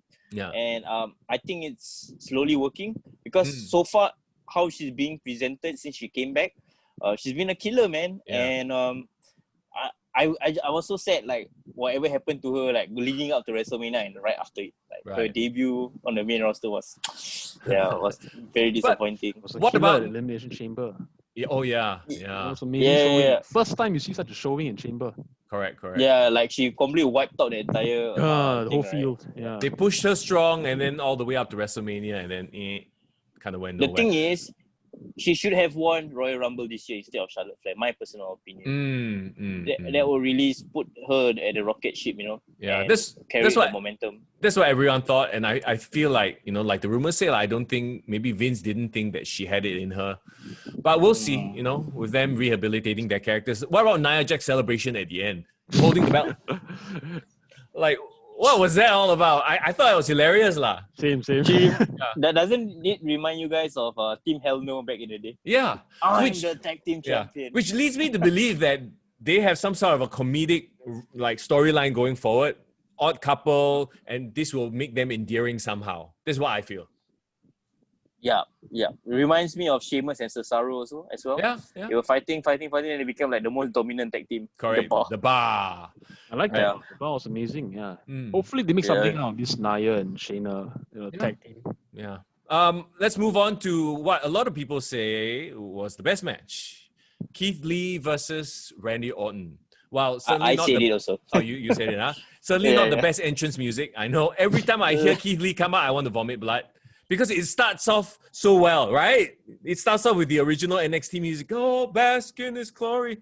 And then generic rock music. That was terrible. Okay, a few things they did right. They reverted his shorts back to tights, which is so much better. Yeah. But apparently Vince still doesn't like his body, so put a shit over it. So whatever, I don't know, man. But Trexxus, I need to ask you. Yeah. I need to ask you just your opinion. Doesn't he look a lot like freaking Mighty. Yes, I said it before. I was like, hey, Mighty. Then who said no? Then people are comparing his physique. No, look at the nose. The look at no, the eyes. right. Look at the face. Somebody needs to do a split screen image and put it together. I'll fucking do it. Fuck it, I'll do it. Yeah, Mighty shave his head a bit. It's even He has the shaved smile, his bro. face. Smile. It's the smile. It's that gosh. smirk. It's the same smirk. Really, yeah, they really look alike. Yeah. Yeah, and then like because of that I cannot help but have like a soft spot for Keith Lee. Oh, right. Yeah. The match itself, though, fantastic. I mean, Keith Lee went over clean. Wow. Yeah, right? I set up. I was like lying down watching this match. Orton's gonna win eventually. He's the spirit bomb and gets the cover. I sit up. Well, Yeah, I mean, there was no way Keith was going to lose. I thought maybe there was going to be interference or some shenanigans, but no, it was like straight up clean. Okay, let's give him the big rub. And because Keith usually wins matches with like the Big Bang catastrophes more often than the Spirit Bomb. So here's the Spirit Bomb. Just like I love that move so much. Yeah. Wow, Is this Spirit Bomb like a more of a trademark move than a finisher for him? The Big Bang catastrophe is the finisher, right? Yeah, I mean they list it like on like social media, like both of them are like his signature moves, but like, I feel that Big Bang catastrophe like is the move he ends with. Just the most. Has he even used the Big Bang catastrophe on Raw? I mean, on the main roster? I think they probably dropped it because it's an inside joke, right? BBC. Why? Oh my goodness. Yeah, Big Bang catastrophe, BBC. I did not think about that. Yeah, it's so obvious to me. The first time I heard that name being called on NXT, I'm like, fucking hell, Shawn Michaels and Triple H having a DX moment. Yeah, BBC. Oh, Big Bang catastrophe. Did fucking Ronaldo, did he like shout it out in the commentary like, of course he did. BBC. He didn't say BBC. He said Big Bang catastrophe lah. Oh, talking about Mauro Ranallo, he has left the WWE. Don't know if you heard, but it is a bummer, man. The passion, the excitement that he has. NXT won't be the same. I mean, now it's Vic Joseph and Beth Phoenix and Wade Barrett. Yeah. And I think they're still trying to find their chemistry lah. Give them time. But what happened to Nigel McGuinness? He's still in UK. He can't travel over to. Oh, okay. Like I miss Nigel McGuinness. To US to do shows. Yeah. But here's the thing: who's gonna be the lead voice going forward, man? I don't see anyone that has such a distinct. Vic Joseph, It's Vic Joseph. Vic Joseph. Yeah, Michael Cole I mean, Jr. He's a lead guy. I mean, he can be the play-by-play guy, but like that distinct voice is so hard. Yeah. And Ronaldo is irreplaceable, come on, let's face it. Yeah. But I won't be surprised, right? I really won't be surprised if AEW try to poach him. Of course. Yeah, same. Yeah. I think so. For sure. And the reason is, I think he would. You know why they would poach him? They would probably poach him to be the successor to JR, but then in AEW. No, he needs to replace Excalibur. My God, Excalibur is back on AEW this week. I'm like, God, get this guy off of my... Like, the past few weeks he was away, right? It was Taz, it was Chris Jericho. I was like, yes, I love the commentary. It sounds good. And then this week, this fella came back. I'm like, oh. So bad. I know I've been hearing Jericho on the commentary team. I was like, this guy is good. Good, yeah. Well, okay, what I've said in previous episodes is that I enjoy Chris Jericho because he's a character. I enjoy Taz because he's a character and he doesn't try to make himself sound very smart. He's not trying to tell you every single move and their history and this is a fucking flying burrito with jalapeno sauce, whatever bullshit, whatever. It's like, I don't need to know every single move's names. I need to know he landed on his head. He dropped him on his neck. Is that Excalibur? Yeah, Excalibur does that. He's like an indie announcer, so he is very in him to do stuff like that. So he's very technical about his commentary. No, I wouldn't even say technical. It's just like the names. He's like... Okay. And Ranallo is guilty of that sometimes, actually. Okay. But I think his enthusiasm makes up for it. Right, okay. He's very Joey Styles in ECW. Like, just wants to... it's like he commentates for the smart marks more than the main audience. So he feels very small time when like you're supposed to cater to a national audience. Yeah, that's so not good.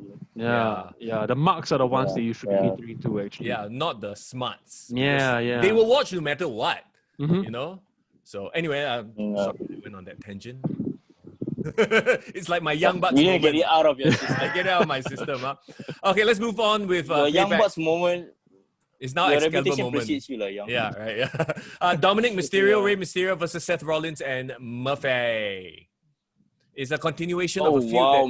man. Does it seem like this feud is going on forever? Okay, I wouldn't say I'm forever. not It's that going sick on. of it, though. Yeah, exactly. Like, it's going on longer than I thought it would. And okay, I think the main issue I have right now is like Dominic needs to find other people to fight with already. Yeah, we don't know the end point of this rivalry actually. Yeah. So Because what is if you- conclusion?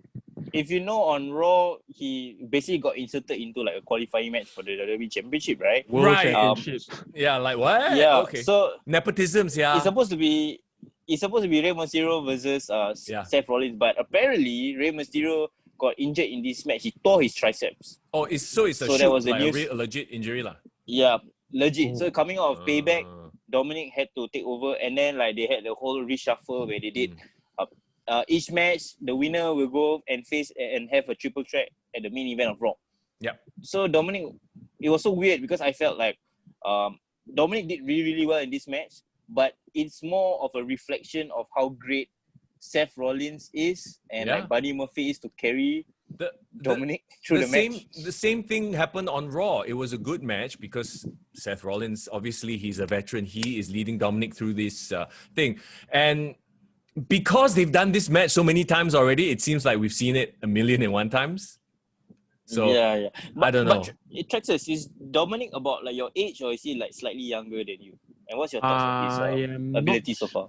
I'm not sure, but I remember like when he first appeared on television, like I went to look up his social media, and I've seen his ability like in the ring, and then like it's very impressive. Like I can't remember if he did like a 450 or like a shooting star press something. On Wow. I was like impressed. But okay, this guy, like he's on TV. I'm thinking to myself like, oh, is he even a wrestler? You know, why is he? He's just on TV because he's Rey Mysterio's son. But I look up this guy. This guy, okay, he has experience. He knows what he's doing. And yeah, I mean, I think we need to see more of him. I'm not really a fan of his appearance right now. Right. Yeah. It looks like what Ali is doing, Mustafa Ali. You know, like Right. it's similar. You know, like it doesn't really stand out. Like The vest thing, yeah. if you take away his relationship with Rey Mysterio, right? Like does he stand out? What is he? Yeah, Yeah. exactly. He still looks very much like a boy. Yeah, he Not looks very really he has a a baby man. face. Yeah. Yeah. He's literally a baby face. Yeah, we were just saying about in our previous episodes. The problem with Dominic is like I said, like what can he do that Humberto Carrillo can't do? Yeah. He has the Mysterio name. That's what he has. And maybe speaks better English. Yeah, probably. Yeah. His promos are not bad. Actually, Yeah, I think. they're not bad. I think one thing that I would say is that he's a very good at selling and having the babyface in barrel. Sympathy lah, yeah. Yeah, he's good at generating sympathy. Okay, now we move on to the strangest main event. Two monsters and one fellow who didn't show up until the end. The Fiend versus Braun Strowman versus Roman Reigns. Okay, this one, I understood where they were going with this. Like, oh, will Roman sign the contract or not? Like, I don't know why WWE thinks we're idiots. Because apparently we don't understand contracts. Like, as if contracts don't have expiry times and dates, right? It's like, oh, you can sign it in the middle of the match. Got such thing one. That to me was a bit like, okay, that's really a stretch. That's really a stretch. If you want to follow logic, right? If he hasn't even signed a contract, why are they promoting it as a triple threat match even? Exactly, right? So, okay, maybe that is nitpicking. Maybe I need to suspend my disbelief a bit. This is pro wrestling after all, right? But I like the fact, and remember, I said before this Payback happened, I was like, the reason they made Payback 1 week off is to have Roman Reigns come back as a heel, immediately win the title and piss off all the smarts and smarks. And that's exactly what they've done. Yeah. Done the right way around, right? I think people are more of like happy now that he's a heel. Which is very ironic. Because they're like, okay, we're going to piss everybody off. We're going to put him with Paul Heyman. He's going to be this heel. And then everyone's like, oh yeah, this is cool. We like it. It's just funny how we wrestling fans are. The only issue is to the detriment of the Fiend and Braun Strowman. No, I think the most jalat one is Braun Strowman. The most poor thing one.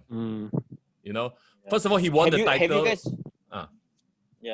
have you guys watched his Chronicle, the WWE Chronicle on the network? His Chronicle? Where they were talking about his childhood. It's the WWE Chronicle, right? Yeah. No, it was the I think it's 24. that series. No, it was 24. The one about WrestleMania. I saw snippets Eh, of no, it. or was it SummerSlam? No, No, it was 24. It wasn't No, about it's him. The one that he was no, pissed off that Vince didn't want to push him yet, right? He wasn't happy. yeah, it's that one. Yeah. Oh. Okay, so the 24 is about WrestleMania. Right, But right. the WWE Chronicle was Braun Strowman. They followed him from WrestleMania all the way until SummerSlam. Okay, Like this whole okay. pandemic period. Mm. Yeah, Oh, and they like follow him to shave the head and stuff, is it? correct, for him to shave the head, and he was Ah. talking about how Vince McMahon didn't want to give him the title in 2019. Do you guys remember in like Royal Rumble, he's supposed to have a one-on-one match with Brock Lesnar, Yeah. but then he got Vince McMahon in that segment told him like, you know, you're not ready, and he flipped that limousine, and then he became Brock Lesnar and Finn Balor. Yeah. Yeah, so that was a real thing where Vince McMahon went and said like, we're not ready yet because of a reason here and there, blah, blah, blah. And I think that really hurt his feelings. He got really, really sad about it. And he thought like, you know, he revealed in that chronicle that he was so up in his own head space that he felt like there was no way out of it. And he felt like he wanted to end his life. It was that serious, you know. Yep. And basically the whole chronicle really made him a very sympathetic good guy. You know, like you wanted to root for him. He talked about his mom, what his family went through. He talked about being bullied and blah blah blah. He was a fat kid, and like by the end of it, you just want him to succeed. Yeah. But the weird thing is, this chronicle came at the wrong time in his reign when he just won the title. It would have been perfect. But now he's really turned heel. He had the entire series with the Fiend. You know, became this evil monster, and then he lost his title. So it's kind of like an anti-climax for this chronicle to come out at this time. Wrong timing, basically. And also, just bad timing. It just feels like, he turned heel, he destroyed Alexa Bliss. And it's like, he can't turn back face now. So what we have in the main event is 3 monster heels. We have, I guess, like we talked about last week, it feels like almost the Fiend is going to de facto turn face. With Roman Reigns as, he's like the cool anti-hero versus Roman Reigns, who's the sellout with Paul Heyman. I feel like that is the only way to salvage the Fiend character, because not only he won a title and had a 1 week reign, he literally changed his character. He just became the end boss after like a 3-month long series with Braun Strowman, only to drop the title 1 week later. It feels like the moment Vince McMahon found out that Roman Reigns was gonna come back, it's like fuck whatever investment we did with the Fiend. Just let Roman be the big bad guy. Yeah, and then like we said, Braun Strowman, like, is he actually, maybe he's taking a break. That has to be it, right? Like, I see no other reason to completely bury your giant like that. Oh, here's another theory that I have What if, guys, because Braun Strowman is like so up in his head and like, devastated from the loss or whatever it is, he was like, fine. He just gives in to the Fiend. And then he comes back into the Wyatt family fold. And I know they're going to reform a new Wyatt family now with Alexa Bliss being part of it. I saw some rumors about that, Yeah, there's rumors about it. So like I can imagine Braun Strowman being the Fiend's Frankenstein, the puppet to the Fiend again. Yeah, that would make a lot of sense, because I don't see Braun Strowman standing out on his own, because what else is there to do going forward? Yeah. Especially with Roman Reigns as the big bad guy. Okay, yeah, but here's the thing. If they do that, right, who are they going to face as faces? Who are the good guys that are going to take down this monster faction? They have no good guys, what? Big E? I didn't say they're going to be good guys. They're going to be bad guys. I think they will be the anti-hero. Face? Really? Good. Reminds me of the Menagerie back in TNA. You know? You're talking about Abyss. No, Crazy Mary. The Freak, Crazy Steve, and Mike Knox, I think. Knox, yeah. This was like late 2000s TNA, yeah. Like, but okay, another interesting combination. I mean, it feels like it felt like Sanity done right, Yeah, if Sanity did fulfill their potential in the main roster, this is probably gonna be something like it. And speaking of Sanity, the crazy thing is, I like how Alexa Bliss is becoming the psycho girl, and Nikki Cross is the voice of reason. Oh yeah, interesting. So weird. It's so weird. I don't know. Like we said last week, I hope that Nikki Cross joins this group and goes back to being crazy. I think that would be really cool. Yeah, I didn't like how she turned to like good girl, normal. bestie with Alexa Bliss. Yeah. It will make so much more sense. Yeah, moving on from Payback, and then we go into Raw. I mean, we talked about it briefly already, who's going to challenge Drew, right? So they had the individual matches, and then all the winners would go on to face each other in the triple threat. Randy Orton is going to face Drew again. Thoughts on that? It makes sense, right? It wasn't going to be any of the other guys. It wasn't going to be Seth again because they finished their feud already. Yeah, they can't have a one-off match. Yeah. Keith is way too soon. Like Randy can have a have a one-off match, right? Yeah. I feel like definitely like after the match at SummerSlam, I was watching it with my cousin, so he felt like this can't be the end of it. Yeah. I was watching the SummerSlam match. I was like it's back and forth, and you realize at the end of the match, right? No RKOs were hit and no claymores were hit. Yeah. Just kept dodging, and all of a sudden a backslide and then victory, and then Orton is like pissed off. I'm like, okay, there's no way they're gonna stop it here. No. So like I feel like this is gonna be a good rubber match at Clash of Champions to see them fight again. I want to see it again. I like how they had to earn, or Randy had to earn the opportunity again. Yeah. Because I think the storyline that's running through is he hated the fact that Drew is giving the rematch out of pity, right? So that's why he took it out on him, did all the 3 punt kicks, and then the fact that Randy is back in contention through his merit made him an even more formidable opponent, in my opinion. And can we talk about the booking of that match as well? How essentially nobody was hurt, even though somebody had to take a loss. So I really, really enjoyed the main event of Raw. Orton picked up the victory even over Seth, right? Yep. Even though, basically he did that to protect Keith, to protect whoever. And Seth doesn't, whether he wins or loses, it's okay. Right now he's got his whole Mysterio deal. Can I just say how smooth Randy Orton is in the ring? The fact that Keith Lee tripped him and he converted into a forward roll. Yeah. Amazing. Wow. Yeah, and he protected Keith's finisher as well. He gave the RKO to Keith, but he decided to pin Seth, who took the Spirit Bomb. Correct. Yeah. Knowing that he lost to that same move the night prior to Raw. So do you feel Keith Lee is being rehabilitated, even though he had like a so-so debut last week? Like he's being presented well now. Rehab? No, I think he's been presented very well honestly, from the start till now. I don't know. When he was moving to Raw, right, I didn't like his transition because honestly, like I know like they're trying to show that whatever happened in NXT is NXT. Now it's a fresh start on Raw. But to me, I see it as a transition. I feel like there's momentum coming into Raw. So like the last thing I remember about him is how he lost clean to Karrion Kross. Yep. And he debuts on Raw like the next week. I'm thinking to myself, that's the last thing I remember about this guy. So like some other people is like, I lost title from injury like Asuka and blah blah. Then you can remember like there's momentum going into their Raw debut, the main roster debut. But for Keith Lee, for me, I was like, this guy lost clean to like Karrion Kross, But is that because we are wrestling fans and we watch NXT and they are assuming that the main bulk of your wrestling audience doesn't watch NXT? Well, that would be an issue actually. They are now that they are on the USA as well network. Yeah, I feel like it's more accessible now. It is. It definitely is. Raw and NXT. The funny thing is that they're both on USA Network as well. You can't expect. So it's on the same channel. Yeah. True that. Some other highlights or lowlights, I guess, of Raw. Mickie James and Lana is a thing. Oh my god! Nobody wants to watch Lana. I'm sorry. Can we skip this? Yes. Talk about other things. So Kevin Owens needs a dance partner, and I guess Aleister Black is that dance partner. Yeah. I don't hate the matchup, but maybe a more concrete reason. Let's just agree that Aleister Black needs all the help that he can get, because I think he's cold and dead in the water. Like his character is this last 1 year. You know what I mean? Unfortunately, because he has so much damn potential, as we've seen from NXT. Hurt Business. So they won Raw Underground again. Okay, and this is my issue with Raw Underground now. It's like, where are you going with this? Yes, yeah. It's like a nice distraction. And when it was new, it was fresh. It's like, ooh. Same thing with Retribution.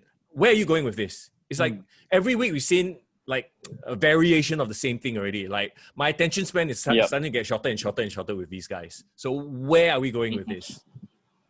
What would be the angle for both of these that would be worth the payoff in your guys' opinion? Like for me, I would say Raw Underground, if they were to have a championship or like a tournament, that would be really, really cool. That's for me. What about you guys? Yeah. For Raw Underground, I feel like they're more of like, there's be a reason why they're fighting, right? Because if I was in Raw Underground, for example, right, I would like play it off in the kayfabe way that I'm fighting for the winner's prize money. Yeah. But really, like what fan would want to care about that, right? Like as a fan, you want to see something worth fighting for, right? Like a top guy, like a ranking or something. So I think they can work towards that. For Retribution, actually, I've been having these speculations. You realize they've only appeared on Raw and SmackDown. Yeah. Back then, when they were interrupting, right, they were still at the Performance Center, right? NXT is at the Performance Center. Why are they interrupting NXT? Okay, so I'm thinking, Survivor Series coming soon. It's an NXT invasion sort of a deal. I'm guessing. That's okay. Yeah. It's well, I mean, it makes a lot of sense. Well, I think people might be disappointed, if it is. I think people might expect like, oh, it's like this group of actual, like it's gonna be a faction thing, like Retribution, legit Retribution, instead of like a invasion from another brand.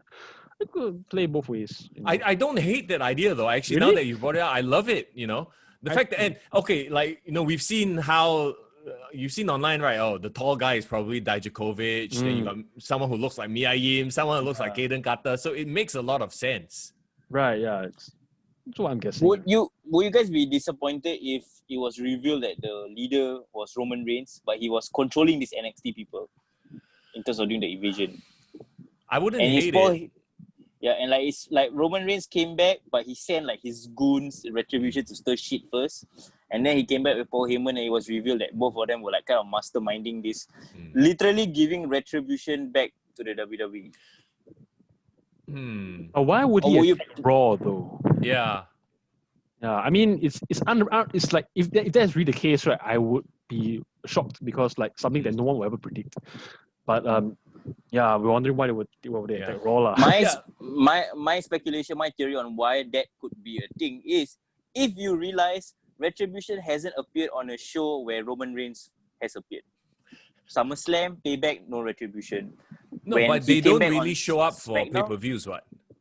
Yeah, apparently I think they don't really appear on pay-per-views. Yeah, they don't. They got no transport money, is it? Yeah, they can't pay for the Thunderdome. No, but like, I feel like Roman Reigns doesn't need a faction. Roman Reigns should just be Roman Reigns and Paul Heyman. He's a Paul Heyman guy. That's it. He doesn't need like. I think if anything, if he were to be the controller of Retribution, then it would just water him down. He's like this dominant, come wreck everything and leave kind of guy, like his T-shirt says. My personal hopes for Retribution is that somehow or another they tie into the hacker storyline. That's the only way to pay off the hacker storyline. Yeah. They just dropped it. Yeah, they just dropped it. I was interested in it actually. The worst thing they can do. That's quite dope. The worst thing they can do right now is to just drop the Retribution storyline because they don't know what to do with it. Because it feels like that. Sometimes, doesn't it happen? Like in WWE, you like, oh, they're doing something interesting and all of a sudden they just disappear. I feel like Retribution has the most potential of that happening out of all the angles right now. Let's hope not. Similar to how they did with Austin Theory, right? Yeah. If AEW can keep up with Dark Order for like almost a year, right? I think they can tahan a bit Retribution. At least Dark Order had like this cult vibe and it was interesting.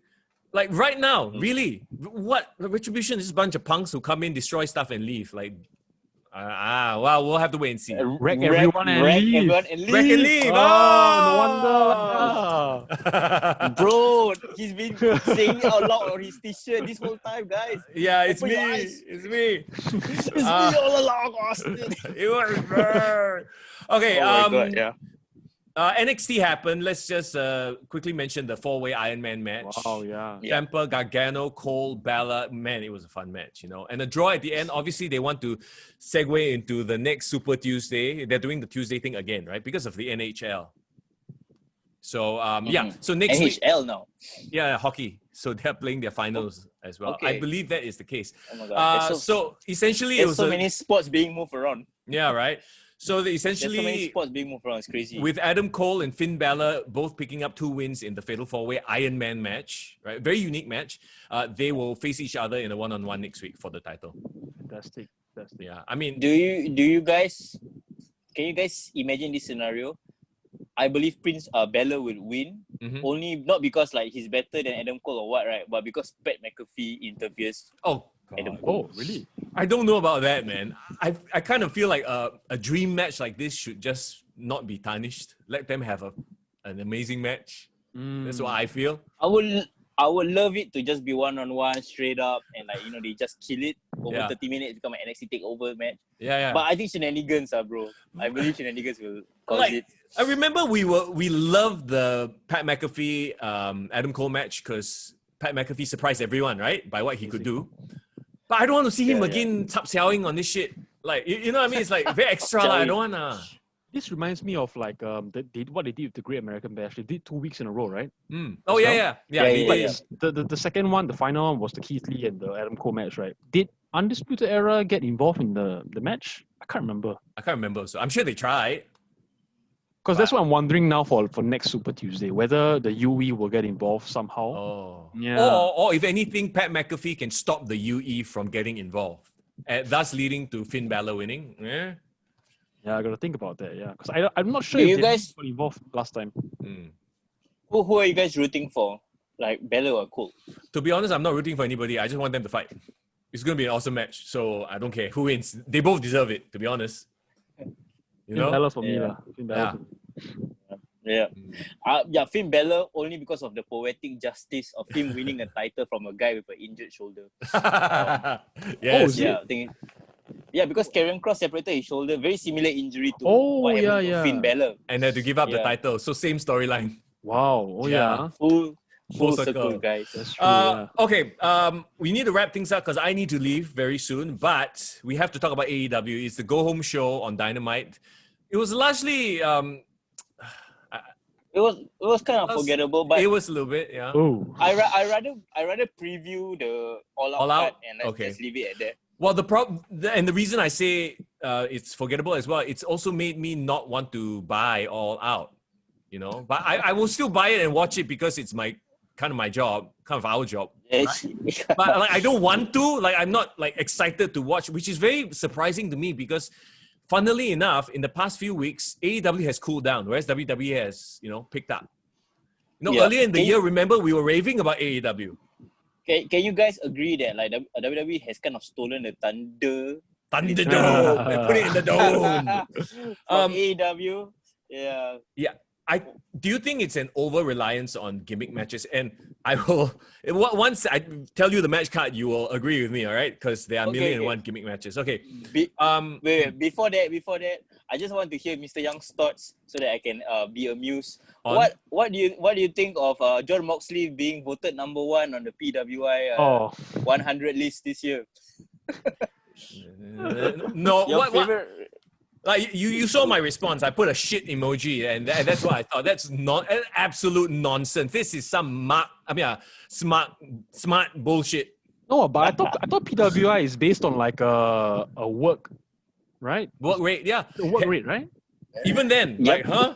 Like it's based on like wins and stuff, right? Why Moxley has been winning a lot. That's why he's number 1. It's not just a mixture of like his, it's the number of significant wins he's had, important matches, that kind of deal. But he's been winning against who? They're not significant matches to me. Lance Archer, did he fight Lance? I forget. He defeat Dark Order 1, Dark Order 2. Exactly. Brody Lee, like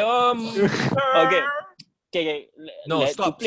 Bro, cannot. To play devil's advocate, remember, like it reminds me of the time of the year cover. Every year there's like who is the most influential person, right?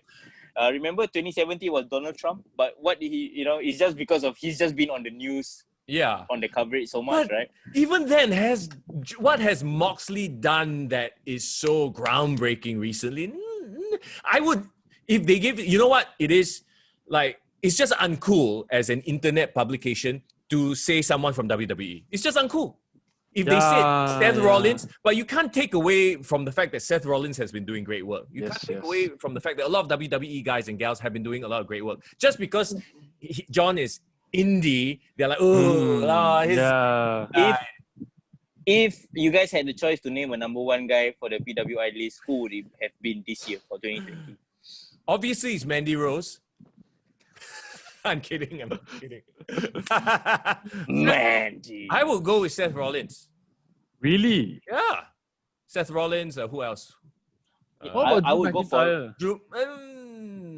I mean, PWI is based on wins, right? Okay. Yeah. I would go for Randy Orton. Yeah. Sure, Yeah. that's not bad. Yeah. Yeah. Go with that as Yeah, well. and the thing is, it's kind of like a left field out of nowhere because I think he Out of nowhere. hasn't had like a prominent year since like what 2009. Yeah. So Okay. Let's get to this all out and let me know what you guys think. Okay. The buy-in, which is like the pre-show. Britt Baker versus Big Swole. They've teased this feud for a very long time already. Big Swole has been teasing Britt Baker the entire time. It's a tooth and nail match. I don't know what the hell a tooth and nail match is. what? Because- Must take out the tooth and nail? Or maybe there's Tooth what they're take calling out the tooth with a nail. with the Take out the tooth with a nail. So WWE Oh my got to take God. out the eye. This one got to take out the tooth because Britt Baker's a dentist, ma. So tooth and nail match. Okay, whatever. So is Big Swole a face? Yes. Yeah, Okay, she's a face. Yeah. Then on your main card, you got Matt Hardy versus Sammy Guevara, a broken rules match. Which is basically Extreme Rules lah. It's last man standing. Now, if Matt loses, he must leave AEW. Oh. Which is very strange. He just came into AEW, so I don't think he's gonna lose. He backtracked going back WWE. Yeah, maybe. Okay, actually, I'm done already. Jeff, you're Intercontinental champion. Let me know. So yeah, like I love that they're working together. Don't get me wrong, and they had a really good tables match on Dynamite like last week, right? It was very brutal, bloody, but maybe this is the extension of that, broken rules. And Maybe Matt loses, he leaves, and then like some alter ego comes in. It's not Matt Hardy, ma. It's That would be somebody interesting. like Nero 2 or some bullshit. Okay, so It it's would make just, a lot of sense. it's just last man standing, and then if Matt loses, he leaves, right? Yeah. Yeah. Broken rules Okay, match. lah. But like I said, every match like got some stupid gimmick name like that, you know? Oh, it's the names, okay. Yeah. Okay. No gimmick names. I just don't care about this match. Jurassic Express versus the Young Bucks. Okay. Why? Why are Yeah. they fighting? Why? Exactly.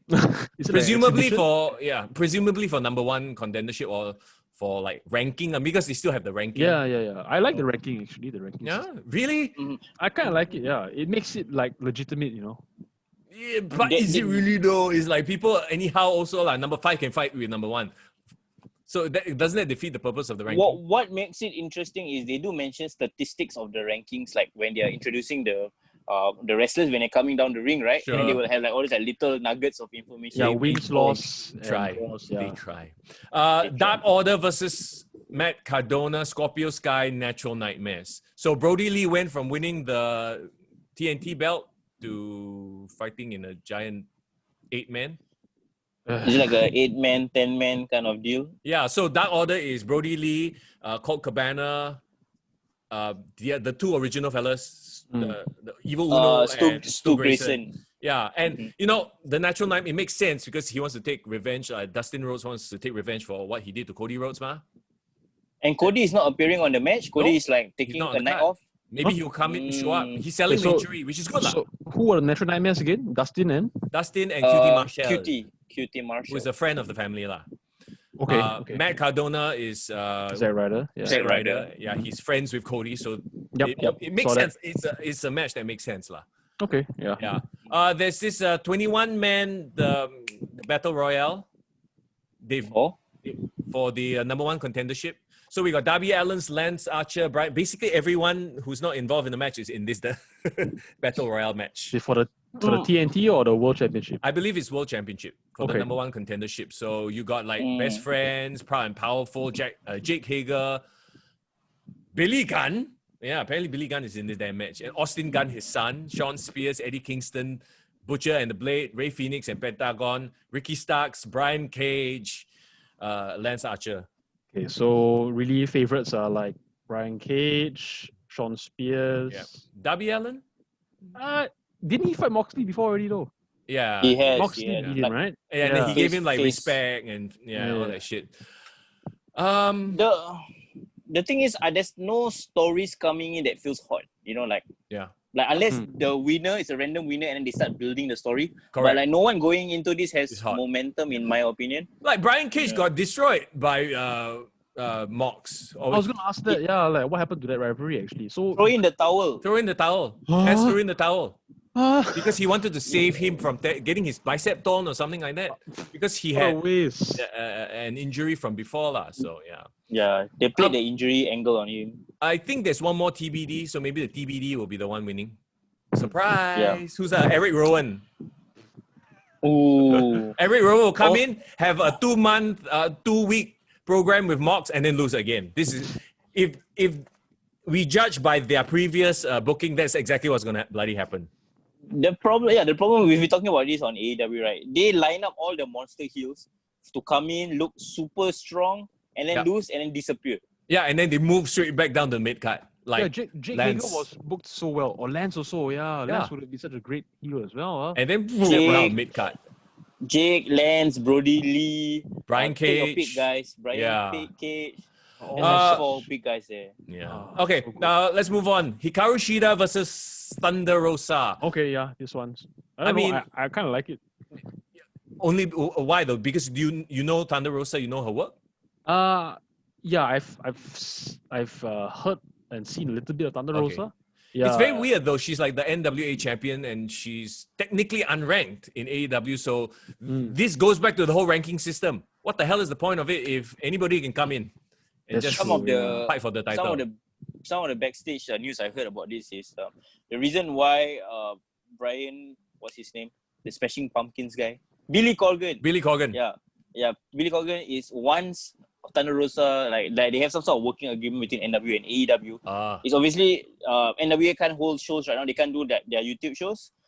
So they still want to kind of keep like the promotion in the front and center on TNT, have some exposure, even though the company is not active. So that's why he kind of allowed this deal where his NWA Women's Champion can be on TNT. And content for Hikaru Shida. AEW has absolutely no depth in their women's division. So, anything also can. Just put her out there to fight Hikaru Shida. Okay, I really need to wrap up now because I need to go. So let's just talk about the last 3 matches. Kenny Omega, Adam Page versus FTR, AEW Tag Team Championships. That one is probably going to be one of the better matches, and hopefully someone's going to turn. Finally. Yeah. Didn't Adam Page get kicked out of the Elite? Yeah, he got kicked out of the Elite, exactly. And yet they're still tag team champions. Yeah, so somebody is going to flip at some point, right? Yeah. It's interesting because the one that kicked him out is the Young Bucks. Yeah. But Kenny's role in it, like whether he agrees or disagrees, we do not know yet. Yeah. Okay. I feel like FTR need to just take the titles off them so that Kenny and Page can have their program ready. Yeah. Because it's been like teased for so long, so long. Chris Jericho versus Orange Cassidy, the Mimosa Mayhem match. This is the only gimmick match that I'm actually looking forward to because it's Chris Jericho, and I'm a mark for Chris Jericho. Yeah. But guys, Orange Cassidy though, like how impressive has he been? Since working opposite Chris Jericho. It's the Chris Jericho magical touch, bruh.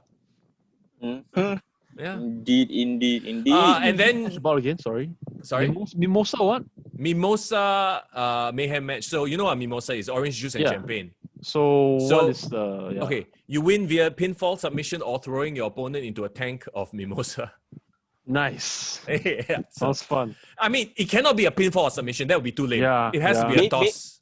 Basically, it's a Divas mud match, but then replaced with guys and a Mimosa tank.